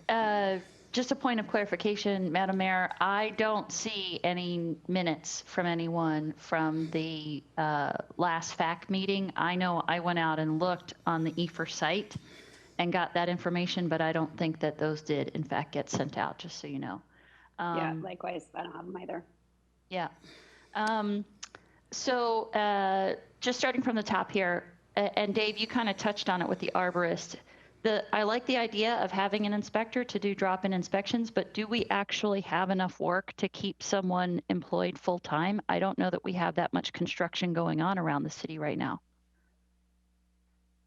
So this goes back to the same storyline that we've been trying to tell the council for a while, that our business and our clientele has changed significantly over the past few years. And we have seen a drop-off in the number of professional builders, and we've seen an uptick in the number of one-off builders that are building it themselves. There tends to be more error occurring in those one-off builders that build it themselves, or even in the one-off home builders as opposed to the larger subdivisions. It also results in a more diffuse layout of where the projects are located. And takes more staff time getting from site to site. So The answer that I have is in as we see the change in business and how things are built in the city, that yes, we do have enough work for this person. The question becomes, how is it funded? Because it's not necessarily funded of permit fees. It's more of a generally funded type position, because we can't charge a builder for an inspection that the city is doing on its own accord, right? We can charge a builder for an inspection that is required for compliance with the building code, where they have to do a framing inspection or a shear nail inspection or something like that. So if this position was to be filled, I don't believe it to be one that is fully cost recoverable. We might be able to add or to find points of inspection that this position would be responsible for, where we would be able to partially fund it through permit fee revenues. However, I can't report to the council that we could fully fund this through permit fee revenues. Great, thanks, David. And this is in addition to the other positions that you're requesting? Yes, this one we see as optional. This one we see as an add-on for improved performance of construction. That's really what this is about. The other positions, the combination building inspector, the permit technician, and the senior land use planner, are all ones that would be almost 100% cost recovered, and are necessary due to the uptick in development activity and due to the change in the type of work that we're doing as previously described. We will be bringing this to the council for review next week. Will be our first presentation on the permit fee study that we're doing, and we will be presenting the council with some options going forward. The general gist, the preview is that we desperately need to change the structure of our fee ordinance, as we are not anywhere near the level of fee recovery, cost recovery where we should be. So Okay. We'll be talking to you about that next week. Terrific. Okay, that's it. That's great. And Dave, I like your, Dave, I like your idea of, for the city arborist, is it really a full-time position or could it be contract? But I like the idea of us having more of that.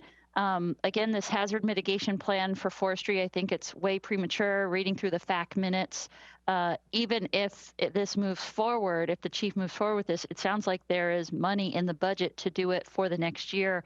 It would only be for the 24, 25 budget cycle, or sorry, 23, 24. Sorry, I'm getting ahead of myself. Budget cycle. So I don't believe we have any need for money now. And just to clarify, it's not actually, the students are not actually requesting a youth climate action committee. They actually would like a climate action committee where there is youth participation is what they're asking for. And my understanding is that this money would be, the amount of money it would cost for, the staff time and any supplies or whatever, and hosting meetings to have a climate action committee, because we are quite possibly the only city in this area that doesn't already have some sort of a sustainability master plan. And so I just wanted to clarify. Okay, well, maybe that your they notes must be completely different than what mine are reading. So, interesting. Either way, I would support having funding to put together a committee so that we can get a sustainability master plan in place. So that would be excellent. And that's all I had. Cool, thanks.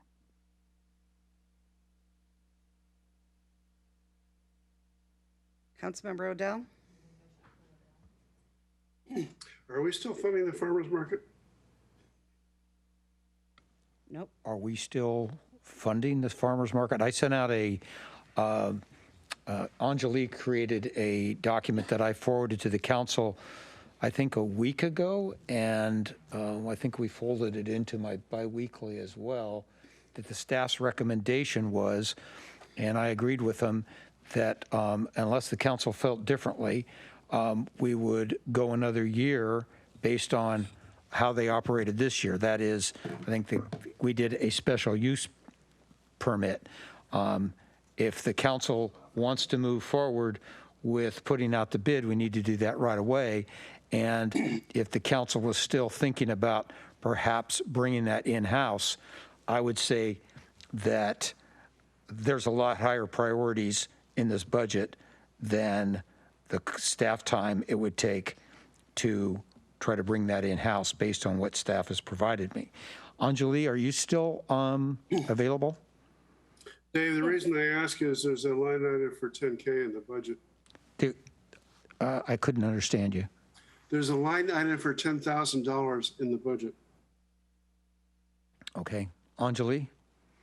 Yes, and that is based on the adopted 21-22 budget. So if finance does deducts, we could show a deduct of 10,000 for 22. Let's take it out. The council's vote was clear on it.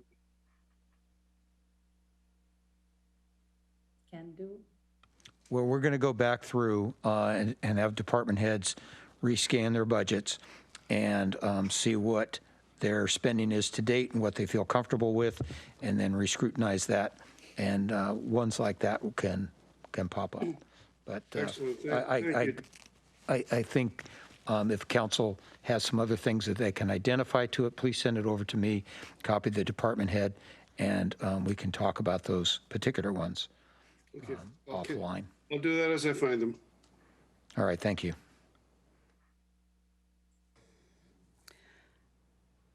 Okay, do we have any other questions? I'm not seeing.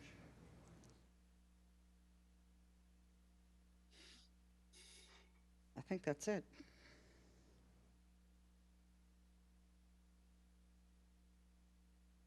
And council, during that time, I did send out the minutes from the FAC meeting, and I sent a note off asking if for some reason that had changed on how those are being sent out. So we'll get an answer back on that. Okay, so moving forward to the next thing that is on the agenda, which is the fire station. And Anjali, I believe that is you. And then Chief. Yes. Thank you, Madam Mayor. Lita, if we'll have a few staff joining me, if you can promote them to panelists, and that would include Eric, our consultant, and Sebda, project manager, as well as Dana Shatter from Eastside Fire and Rescue. Chief Clark is probably already a panelist. If not, please add him in as well. Thank you. All right. Good evening, Madam Mayor, City Council, and Mr. City Manager. I'm Anjali Maya, Director of Parks, Recreation, and Facilities. We have for your consideration tonight a design contract with TCA Architects for the Fire Station 82 renovation project. The scope of the renovation was presented to City Council at a study session on June 8th, and we will provide a short summary of that for you again this evening. For tonight's presentation, I'm joined by the city's consultant, Eric Scheer, Principal Architect at TCA Architects, and city staff, Sebda Baran, Senior Project Manager for Facilities Capital Planning. Fire Chief Jeff Clark and Dana Shatter from Eastside Fire and Rescue are also here to answer any questions at the end of the presentation. All right. Lita, you were fine. If you can go back to the presentation mode. Swapping. Thank you. Yeah. Next slide, please.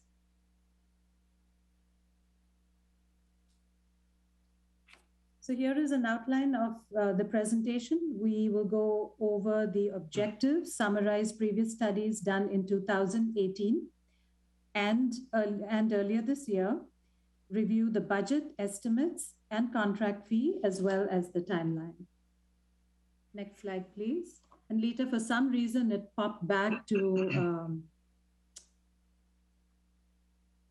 the prison. Yeah. Thank you.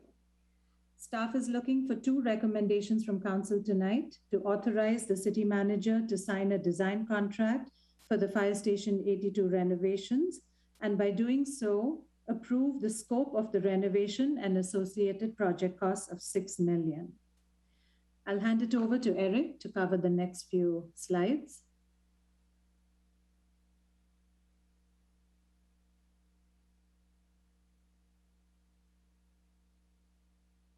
Yeah, go ahead and switch the next slide, please. Thank you, everybody. I appreciate the opportunity to present the next few slides with you. I realize in my screen, it's not Halloween anymore. My face looks like it's completely washed out. I don't normally look like that. So I guess that was appropriate for yesterday, maybe. Anyway, thank you very much for all your patience. I know it's been a little bit of a long night for a lot of you. So quickly, on the background of this, Fire Station 82 is located up kind of north-ish on the map there. You'll see that little circle. The station was built in 1987, so it was in the 1985 building code. It's about 7,400 square feet, a little bit more than that, 38 parking spaces. It's a non-sprinklered building, and that was allowed at the time that it was built, so there's no issues with that. And it's leased and maintained by Eastside Fire and Rescue. Next slide, please. So we did a study a few years ago with all three of the stations that you guys have, 81, 82, and 83. And the purpose of that was to just identify issues that the stations might have and what would it take to bring those stations up to compliance with current code, realizing, of course, at the time they were built per the code that they were required to be built under. Next slide, please. So in that study, our findings were not surprising. There's nothing wrong in terms of how the buildings were built at the time. But if you compare them to current code, lots of things, as you guys know, you're a city, you were talking earlier about buildings and other things that were going on. Lots of standards have changed since that time. The current fire stations don't meet the current ADA standards of accessibility. They wouldn't meet a current fire code. Their mechanical electrical systems are outdated. There's been a lot of trends in the fire service nationally, not just locally, in gender neutrality. And there's no real separation for the contaminated spaces. And again, that's another thing that's been coming up. I know early in the evening, you guys were talking about lung cancer. Those kind of things are very serious issues within the fire department as well. And there's no designated physical fitness space. Currently in Station 82, for an example, it's actually in the bay. Which is not great. A lot of stations have that, but we'd like to fix that if that's an opportunity. And there's not a lot of room for gear storage. Next slide, please. So a little bit more background. Fire Station 82 and 83 handle most of the calls. And if you have any questions about that afterwards, the fire chief is available to answer those kind of things. 82, Station 82 was the best candidate to house the future advanced life support unit that's possible. And it was also a major project on the city's planning for the future. So that was a good candidate for us to start with in trying to understand what we might be able to do with the building to renovate it up to current standards, which is what we were hired to do. Next slide, please. So in that study we did, we worked very closely with the city and the fire department, and the fire department pretty much drove what they needed based on how they were using the facility and what they're looking for in the future. And so 6 single occupant gender neutral sleeping rooms were needed. They don't have that now. We're going to talk about a little bit of that in a minute. Upgrade the building to ADA standards. Mechanical electrical systems will be upgraded. A new fire sprinkler system will be put in. Replace the existing fire alarm, and I could read the slide here, but you guys can kind of see it. There's going to be a new fitness room put in, new restrooms, and we're going to redesign the kitchen and the day room because those are also outdated. Next slide. Included in the design that we have done to date, we paid close attention to what we could do based on the code and some additional things. For example, the mechanical system is going to have to be completely replaced in the building, and that will be a very high efficiency mechanical system that will also be going along with the new electrical system in the building. There'll be Energy Star appliances that will add to the kitchen. We'll have electric vehicle charging stations, which will be put out in front to the north near the entry. Additional insulation where we're going to be remodeling the outside walls and the roofs. We'll be doing that. We'll have low flow plumbing fixtures and electrical rough in for future solar panels up to the roof. Next slide, please. So just to give you a quick overview, this is the existing plan of the building. The first floor plan's on the left, the second floor plan's on the right. North is up. There's a little indent there. You can see on the left-hand side for the first floor, that's where the main front door is. And then there's a meeting room off to the right there where you can see it white. The shaded area basically represents the areas that we looked at to renovate that were identified by the fire department to be in the most need. And that would go for the first and second floor. Next slide, please. So this is the plan currently of what we're looking to do. So the inside of those gray spaces essentially is being completely gutted. So there's going to be lots of new walls. And as I said, new mechanical, new electrical. We did have to add a piece to the building for the sleeping rooms because the existing one was just basically an existing dorm style where they're all in there together. So this allows for that new gender neutral, separating them and providing better lockers and storage for that. And it provides a better exercise room. We're going to close off that what's existing bay right now where it says the word exercise. That's going to get all completely, excuse me, it's going to be enclosed. On the second floor, the little red dash line represents the roof over the top of the sleeping area, and that will allow them to have a little barbecue space and things like that outside of the new living day room area. And there'll be restrooms and a new work area upstairs as well. Next slide, please. So this just gives you a quick little massing study that we did. And that box right there is the new sleeping area. It will be the same color as the rest of the building.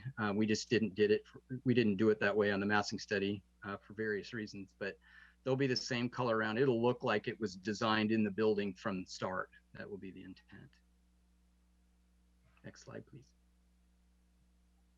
Anjali, I think this. Yes. Yours. Yep. Yeah. Thank you, Eric. So this slide shows you the total project costs, and they have not changed since what we presented to council back in June. The total project costs are still anticipated to be just shy of 6 million. The construction costs themselves are about 3.5 million. And that number includes construction contingencies, taxes, design contingencies, as you can see on the slide. Tonight, we are asking for your approval on the design and engineering costs for TCA architecture in the amount of 580,780, which we will look at in a little more detail on the next slide. We do have a fairly generous allowance for a temporary facility that Eastside Fire and Rescue will use during this renovation. And we are working on that. We have not figured that out completely. And if we don't use the funds entirely there, we can always use it towards the next Fire Station 83 renovation. We also have a cost escalation of 5% per year and a fairly generous amount set aside for that. Next slide, please. So here is a breakdown of the fee for design. The total contract that the city manager will sign with TCA is for 505,025, and that includes TCA's fee as well as all the sub-consultants, structural, mechanical, electrical, civil. And we are also asking council for a 15% contingency to be administered as needed. And therefore, the total contract authorization requested is for $580,780. Next slide, please. So just a reminder, before we did any work on this fire station last year during the budget cycle, we had an allowance for 2.75 million for the renovation of this fire station. Subsequent to the completion of the feasibility study, the project estimate is now at 6 million. And again, as we showed you, this includes all your design, taxes, contingencies, as well as some sustainability options and anticipates a construction start date in 2023. So if council approves the design contract tonight, you are thereby acknowledging that this renovation is a 6 million project, which would mean that the difference of 3.25 million would have to be transferred for this project in your next budget cycle. Next slide, please. In terms of timeline, the feasibility study was presented to council on the 8th of June. We are here tonight with a design contract. It's November 1. We'll take a whole year to do the design and permitting and bid and award the project in early 2023 with an anticipated construction timeline of the summer of 2023 through the spring of 2024. Next slide, please. So the next steps are the approval of the design contract, additional funding to be added in your next budget cycle in the amount of 3.25 million for this project. And just a note that we might return to council to approve a contract for the design and permitting of a temporary aid station if it gets as complicated as that. But the dollar amount for that is already set aside. You saw a fairly big allowance. So this is just to say that we might be back for another small contract if needed. Next slide, please. So that brings us to the end of the presentation. For your easy reference, we've put both the motions up on the screen, and we can open it up to questions at this time.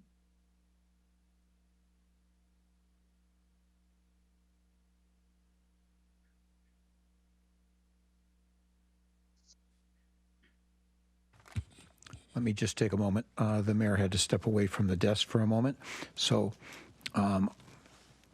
if you all don't mind, I'll just go ahead and start with the hands. And I see Councilmember Stewart at the top of the list. Councilmember Stewart. Excellent. I was just going to go ahead and make a motion that says, I move that the council authorize the city manager to sign a design contract with TC Architecture for the renovations to Fire Station number 82 in the amount of $505,025 and administer a 15% contingency for a total authorization amount of $580,780. Do we have a second? I think Christy seconded it.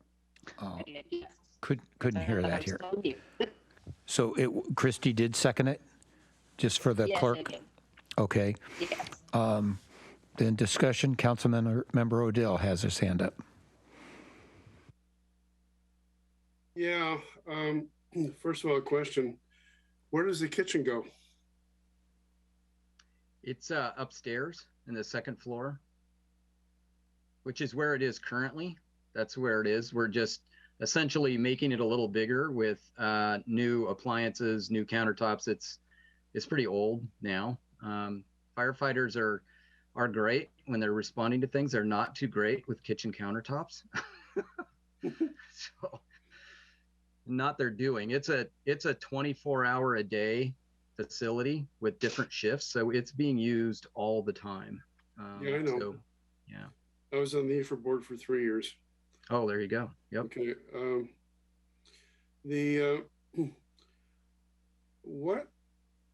I've got a little heartburn with its whole price tag here. $6 million is an awful lot of money for essentially what's an ADU and plus a whole lot of other stuff.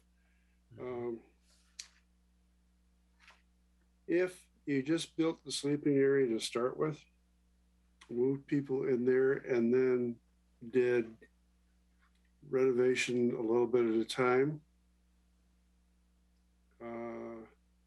what would that do to your price tag? I would have to go back and look at that. I'm not sure. Go up. Council member. Okay, the reason I ask is I was struck by the fact this building is 30-some years old, which is exactly the age of my house. I'm actually about 5 blocks from this station. I know it well. I know the guys in there. I love them. They do a great job. But still, $6 million is a lot of the people's money. And I'm looking for a plan B here of some sort. because this is, like I said, you could probably move the whole thing across the street into that recreation field over there, build it from the ground up and come out ahead on the deal, and then resell the existing property. You'd lose the sport field though. If you had to stay close to the original price of $3 million, what would go? I would have to defer that question to the fire chief because he would certainly have a priority to the things that they feel is most needed.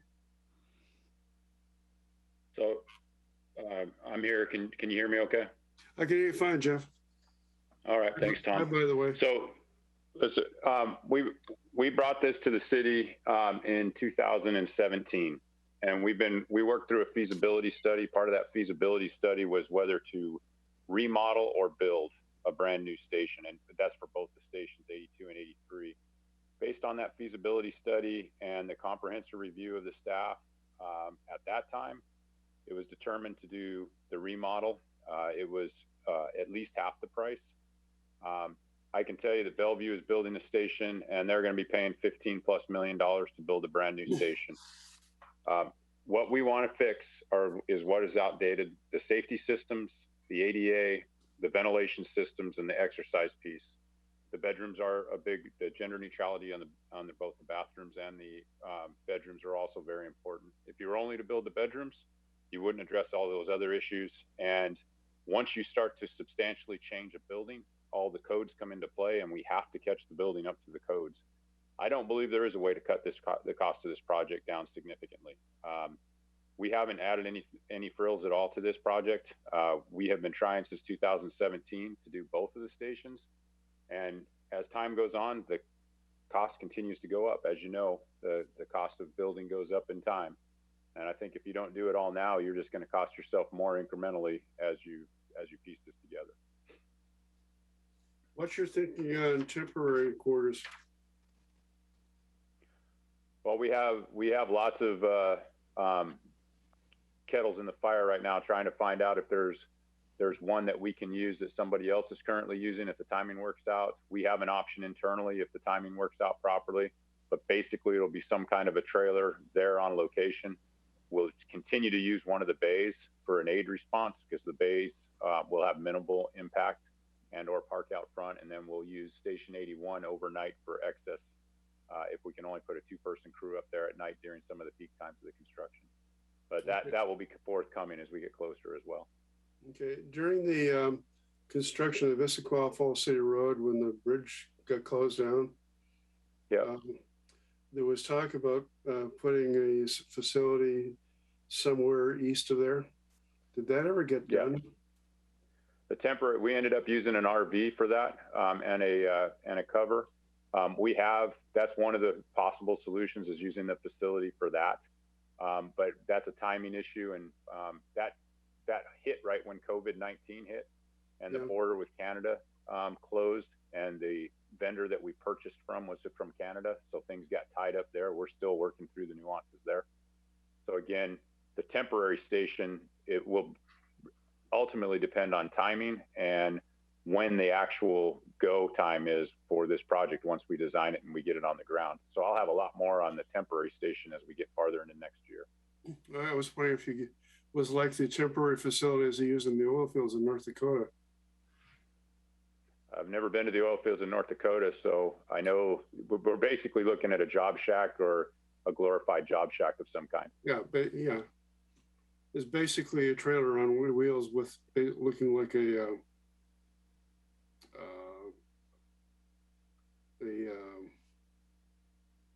shed for a farm or something.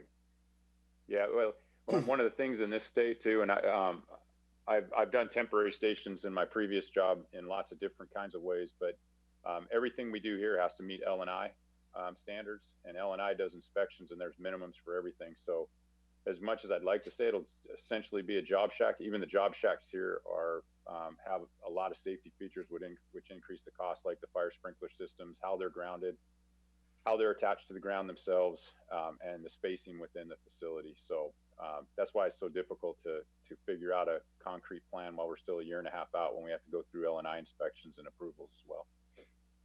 Is it going to take 15 months to design this thing? I'll defer that to the architect. I'm assuming that's why the time frame's there. I'm sorry, Tom, I didn't hear you. Is it really going to take 15 months to do this thing? Yeah. For just the design? Well, not just the design. So we'll be able to get the design done to the point where we can turn it in for permit. And I don't know what the timeline is at the city. You guys might be able to answer that more for me. Oftentimes, you know, every jurisdiction's different. As you can imagine, King County is going to be a lot different than you guys, things like that. So we'll need a little help from you guys to establish that. But the schedule currently, working with Anjali and Sevda, we did talk through everything that we needed to do, and that's what we came up with. Okay, I think the code stuff is all within the city. The county is not involved anymore. Right. I understood that, yeah. Okay. Okay, thank you. I'll think about this.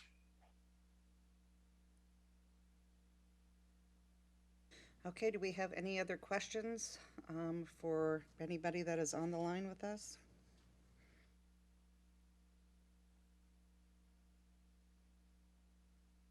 Okay, and we have a motion and a second on the floor.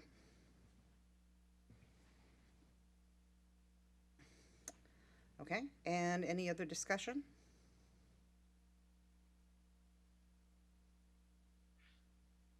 Okay, and then Pam, did you make the motion?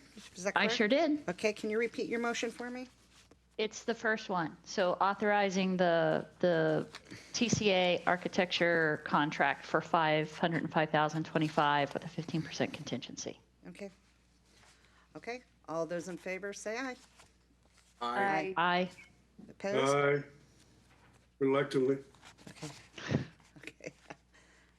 Opposed? Nobody? Okay, then it passes unanimously. Do you need, Anjali, do you need any part of that second one? Because I don't think because the 6 million won't hit until the next budget cycle, it seems premature to make a motion for 6 million. But do you need a motion for the scope of the renovation, or isn't that built into the contract we just approved for what you need to do over the next year? The contract is for your design costs. Everything we've shown you shows that the design costs are towards a 6 million project. Yep. We just don't want to be in the position that comes back as a surprise when we're back in the budget season. So as long as it's clear to council that this results in not the 2.75 million that is in the current budget, but an actual total of 6 million, we should be good. Great. But the 2.75 million doesn't even belong in this budget because none of that's, only the 580,000 is going to hit in this budget cycle, correct? Correct. That's correct. So there's another $2 million that we can chop out of the budget because it's going to come in the 23-24 budget, not in the 21-22 budget. That is correct. All right, there you go, Dave. We're finding you money all over the place. We're working for you, Dave. Ka-ching, ka-ching, thank you. Excellent. Thank you. Thank you. Great work.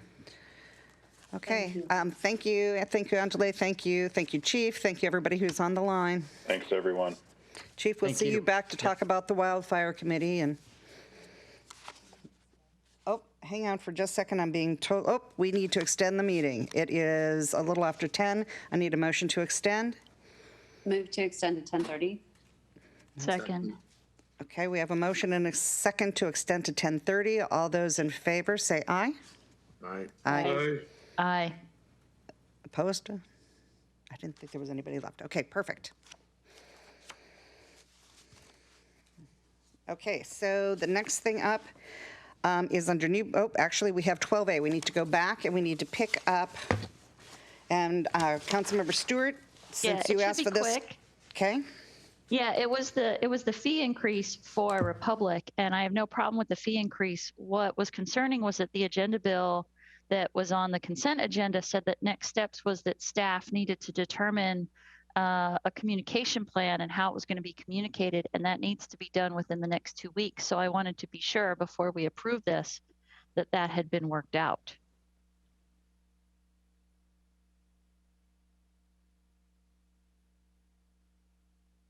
So has staff figured out how we're going to communicate the increased rates? Because again, I have no problem with the rate increases. We already talked about that. Okay, I see Wendy. But she's with Republic. It would be a staff issue of communication. Well, on that issue, the staff has often collaborated with Republic, and then we get it on our website and on the e-news, and some of the normal things is what I would say.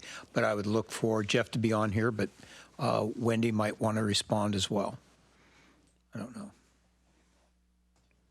Let's start with Audrey. Audrey has the background information, and then Audrey will introduce Wendy and go from there. So Audrey. Hi, good evening, Council. Audrey Starcy, Deputy Public Works Director.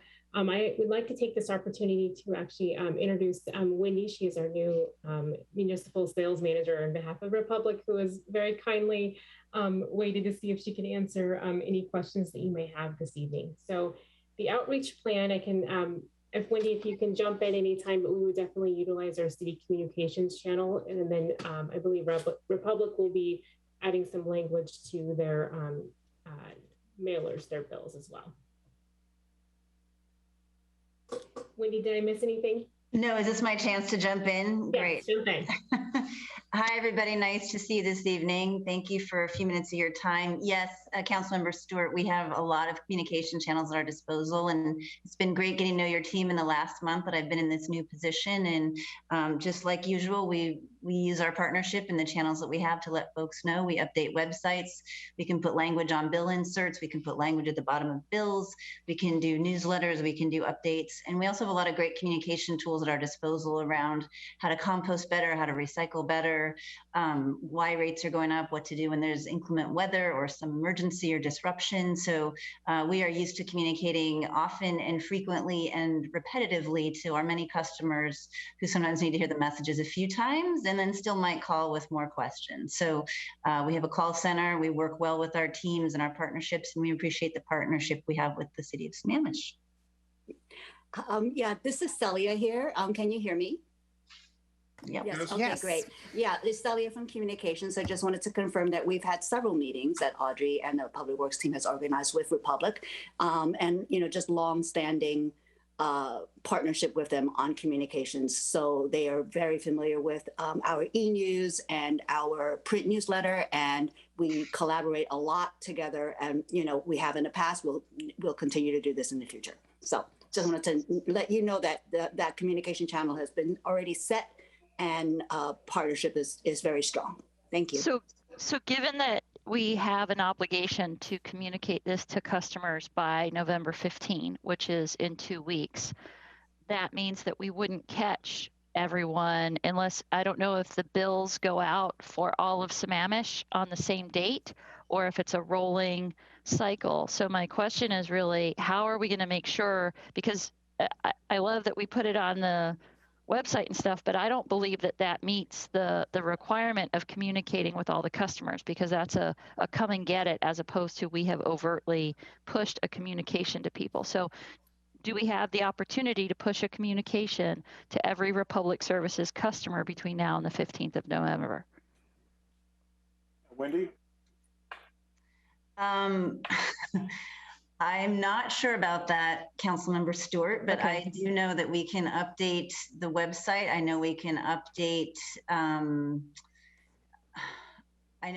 website. I know we can work with your team to update your information. I think the rate doesn't actually take effect until the new year. So I think we just need to notice in newspapers, and then we have the next couple of months to try to get this information in front of all of our different customers. And our call center is always ready to take the calls. And like a lot of cases, we can push the information out, but until people see it on their bill, they might not have a question about it. So we're prepared to respond.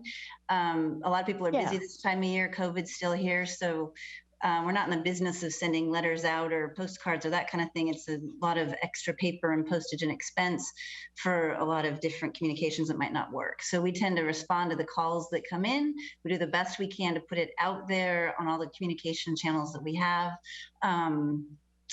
And then, you know, whatever different communication channels that you think might be useful, we could also explore those opportunities as well. But we have pretty standard protocols for communication and haven't had many complaints in any of the cities where we do business about not letting folks know and not providing enough information at the start and along the way and at the end as the bills come through. Okay. They might not notice till next summer, right? It was more just a question because it was specifically called out in the agenda bill that we were required to notice to customers by the 15th, but yet the communication plan was not complete. And so that's why I had the question. So I guess it's really more of a question of what is the requirement? Again, if the requirement is it's just like posted somewhere, great. But if the requirement is that there has to be, you know, a specific communication to every customer, that's the only reason I asked. So I believe it's public notice in a newspaper. Okay.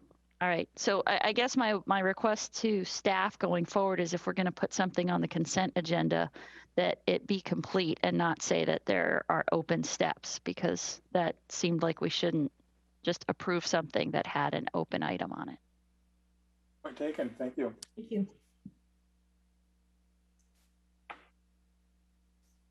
Okay, and then I see Councilmember Odell's hand up.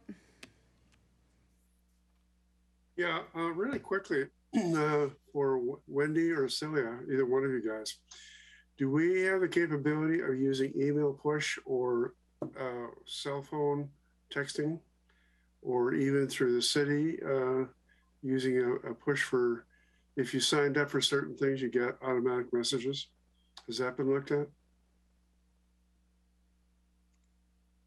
I'm not sure. I'd have to get back to you on that. Celia, are you still there? Are you still there? Yes, I am. I'm sorry. What was your question? Could we do this partially by using the city resources? I know if you signed up for certain alerts to the city, you get an email. Yes, I mean, there are those options. We have government delivery that we can use. We will include this for sure in our e-news as well, right? So that has pretty wide distribution. Mm-hmm. Yeah, so, but that's a come and get it thing too, but okay. Yeah, well, so is Gov Delivery. People have to sign up for certain topics. Yeah, so it's the same thing. Okay. We have been working with Republic on this for, you know, so it's not really an open item. I mean, we've actually been working on the different types of communication channels that we will be using. So. Okay. Okay. Thanks. I'll go ahead. I mean, if it's not an open item, it would be great. Maybe you can send us a follow-up email and tell us what that is, because it clearly says that we need to determine what form of notification is appropriate for ratepayers. So if we can just get that loop closed. But in the meantime, I'll go ahead and make a motion that we go ahead and approve this rate increase. I'll second that.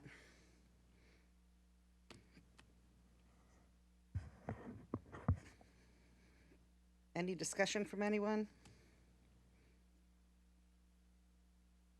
Let's vote. Okay. All those in favor say aye. Aye. Aye. Opposed? Okay.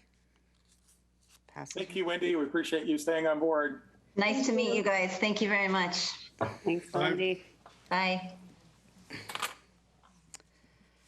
Okay, now we are on to new business, and this takes us to the interfund loan from the general fund to the Transportation Capital Improvement Fund. And who is going to, this is Aaron and Chris? This is the Public Works to start. Okay. Given that Aaron and Chris took the bulk of the mid-biennium, we volunteered to do this little piece. But Chris and Aaron are both available for Q&A, so it's a partnership. As you recall, a few months ago, it seems like more than that now, we came before council giving a cash flow issue and some challenges with cost overruns and delays associated with getting reimbursements from franchise utilities. At that time, we asked council for a $9 million loan until we could figure out cash flow and, the rate at which these reimbursements might occur, coupled with the cost overruns and expenses that we have.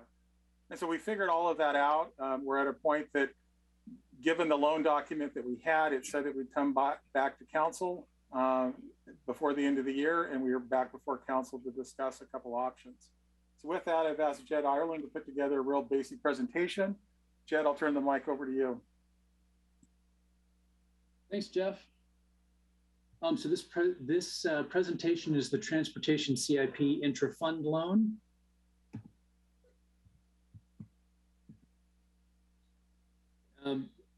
April 20th of this year, Council approved a resolution that allowed for a loan from the general fund to the Transportation CIP, not to exceed $9 million. And the actual loan amount that was needed was $5,320,000. The resolution stated that the loan would be repaid by the end of the year. However, there is insufficient unrestricted cash to repay the loan balance this year. So staff is presenting two options. The first is staff's recommendation, and that's to make a permanent transfer of the existing loan balance.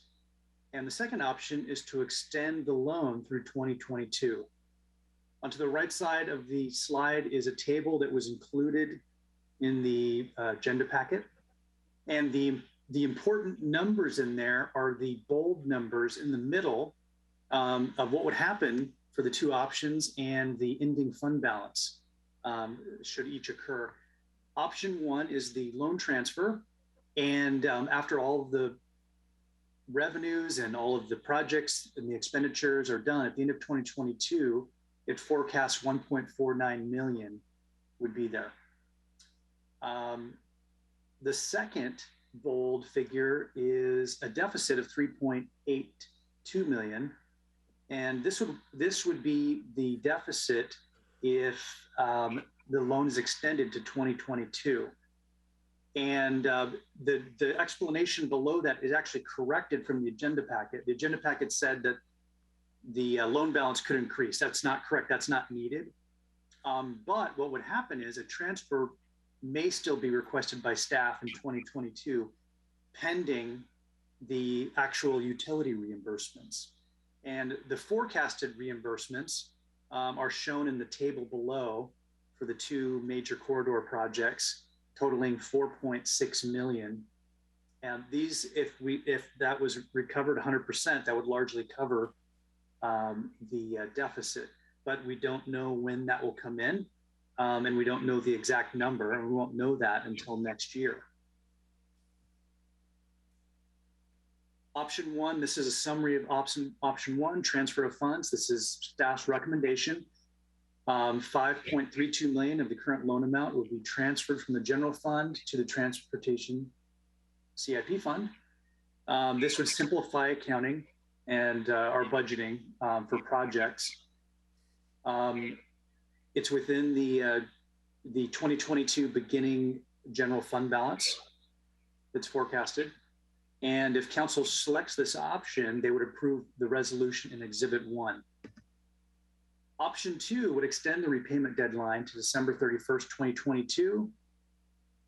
If this occurs, staff will return next year with either a permanent transfer or a loan repayment request to pay for the expenses in 2022. However, of course, the utility reimbursements for Southeast 4th and Nisqually Falls City Road Phase 1 may partly offset the loan balance. And if this option was selected, then Exhibit 2 has the resolution for that. And at this point, we're ready for questions. Okay. Flip it back up from one. All right. First up is Councilmember Stewart. So just so I understand, like best case scenario, we're still going to have to do a transfer of 650,000 because even if we get back the total, the maximum you think we're going to get back, we're still going to need 650,000. Is that correct? Yes. However, depending upon if the REAP dollars come in better next year, there may be some extra revenues that hit the books that we're conservatively estimating at the moment. Sometimes REAP comes in better and can help with that offset. But technically, you're correct, Tim. And then if we did just a transfer, what would happen to any monies that we got reimbursed? Where would they go? Would they go back to the general fund? Yeah, our plan would be as they go back to the general fund or the source of where the loan, has been paid for, if you will. That's the duty of making the city whole. Is that written into the resolution? So if we turn this into a transfer, does it specifically say any monies we recoup go back to the general fund? That is not part of this resolution, but we would have to come back through a separate action to do that once it comes in. Okay, thanks.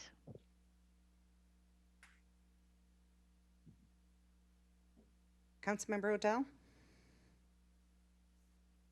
Could we just leave any reimbursements in the transportation CIP fund? That would be council's prerogative. Okay. Jeff, why didn't we do this to begin with instead of going through the business and making it a loan? Because I could see we're going to wind up here anyway. We brought this before the council back when we were facing the issue of cash flow. We decided that we wanted to wait and see if we would have the opportunity to receive some or all of the franchise utility funds. It turns out that that's taking a lot longer process. Each communication, and Jed can speak up if he likes, but we've been just dealing with one of them right now. We've had over half a dozen meetings, and we're still working through the issue. So it was a opportunity and time to take a look at would those monies come in sooner than later, and if not, we would be here before council seeking guidance on how to go forward. Do we get interest if it takes a while? Interest in from what source or which regard? Well, from the vendor who we're trying to recover from. I would have to go back and look at that if that's part of what our ask is. I don't have that information in front of me, Tom. Okay, fair enough. Okay, I hope that we're looking into the reason we had to do this to begin with, and making sure that on the next large project, we don't hit this kind of thing.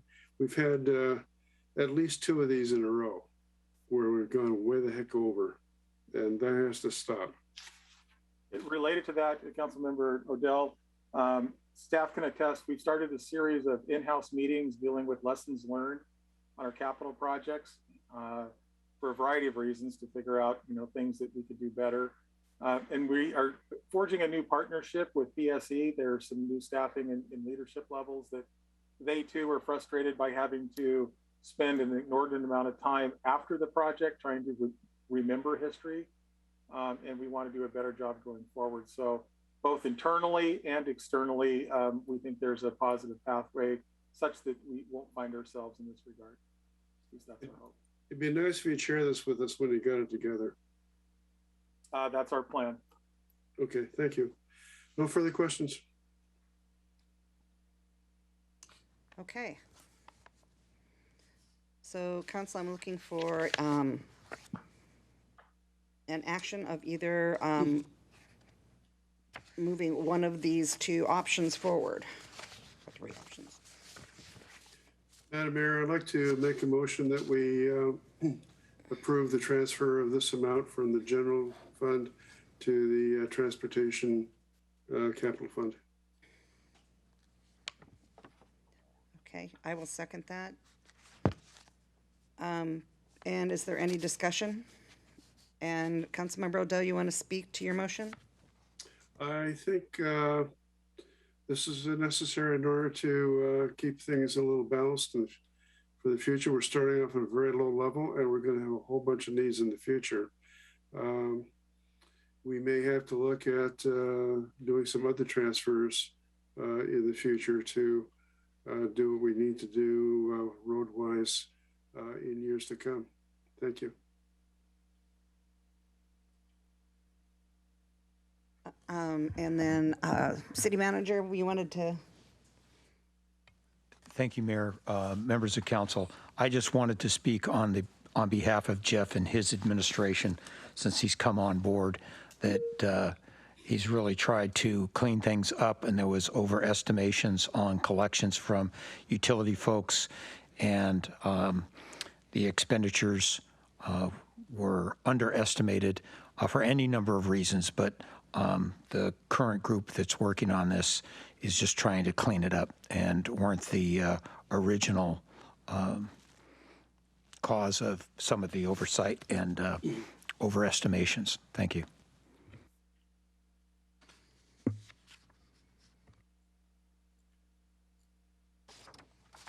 Okay. So we have a motion on the floor, and we have a first and a second, and we have any other discussion? I'm not seeing any other hands. Okay. Then I'm going to go ahead, and all those in favor of the motion on the floor, say aye. Aye. Aye. Aye.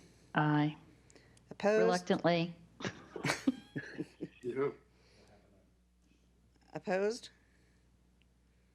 Okay. Mayor and council, thank you for your support and understanding. And again, a kudos to the team that's working on this. They put a lot of time and energy to make it better, and we will make it better going forward. Thank you, Jeff. I know that project I know the last two projects have been quite a mess that you've had to take on. Okay, council. That leads us, actually, I think that takes us to the end of our new business.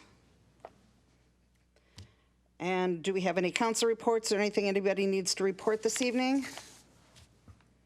Yeah, we really haven't finished off our discussion on the regional boards and committees, although it was brought up. I think under council reports might be an opportune time to verbalize committees, even though we're missing 2 council members, but they're not sitting on any existing committees currently, although they may have plans for committees. I don't know if well, I'm not sure. Kent has verbalized any of that to you, Karen, or not. Well, yeah, I'm not sure without having those two here that it makes any sense for you and I to have the discussion. Well, I think you can verbalize whether or not you plan to seek your seats that you're currently on. Yes, I intend to apply for the 2 that I'm on. I am planned to apply. I am currently on the flood board as a voting member, and I intend to reapply for that. And I'm on EMAC, and I intend to reapply for that. Okay, and that's the one you're an alternative on, EMAC? Yes, which would probably go to a voting member next year. Right. That's what I was going to say. Good. You would probably do that. Okay. Did council members Gamblin or Treen talk to you at all about if they had intentions of applying for any regional boards? Councilmember Treen at the last meeting went through a whole list of different ones he was interested in. So I'll try to reach out to him first thing in the morning and get that. I would do at least put myself on that email thread as well. Yes. Okay. And I know he talked about PIC, but again, PIC is not a regional board.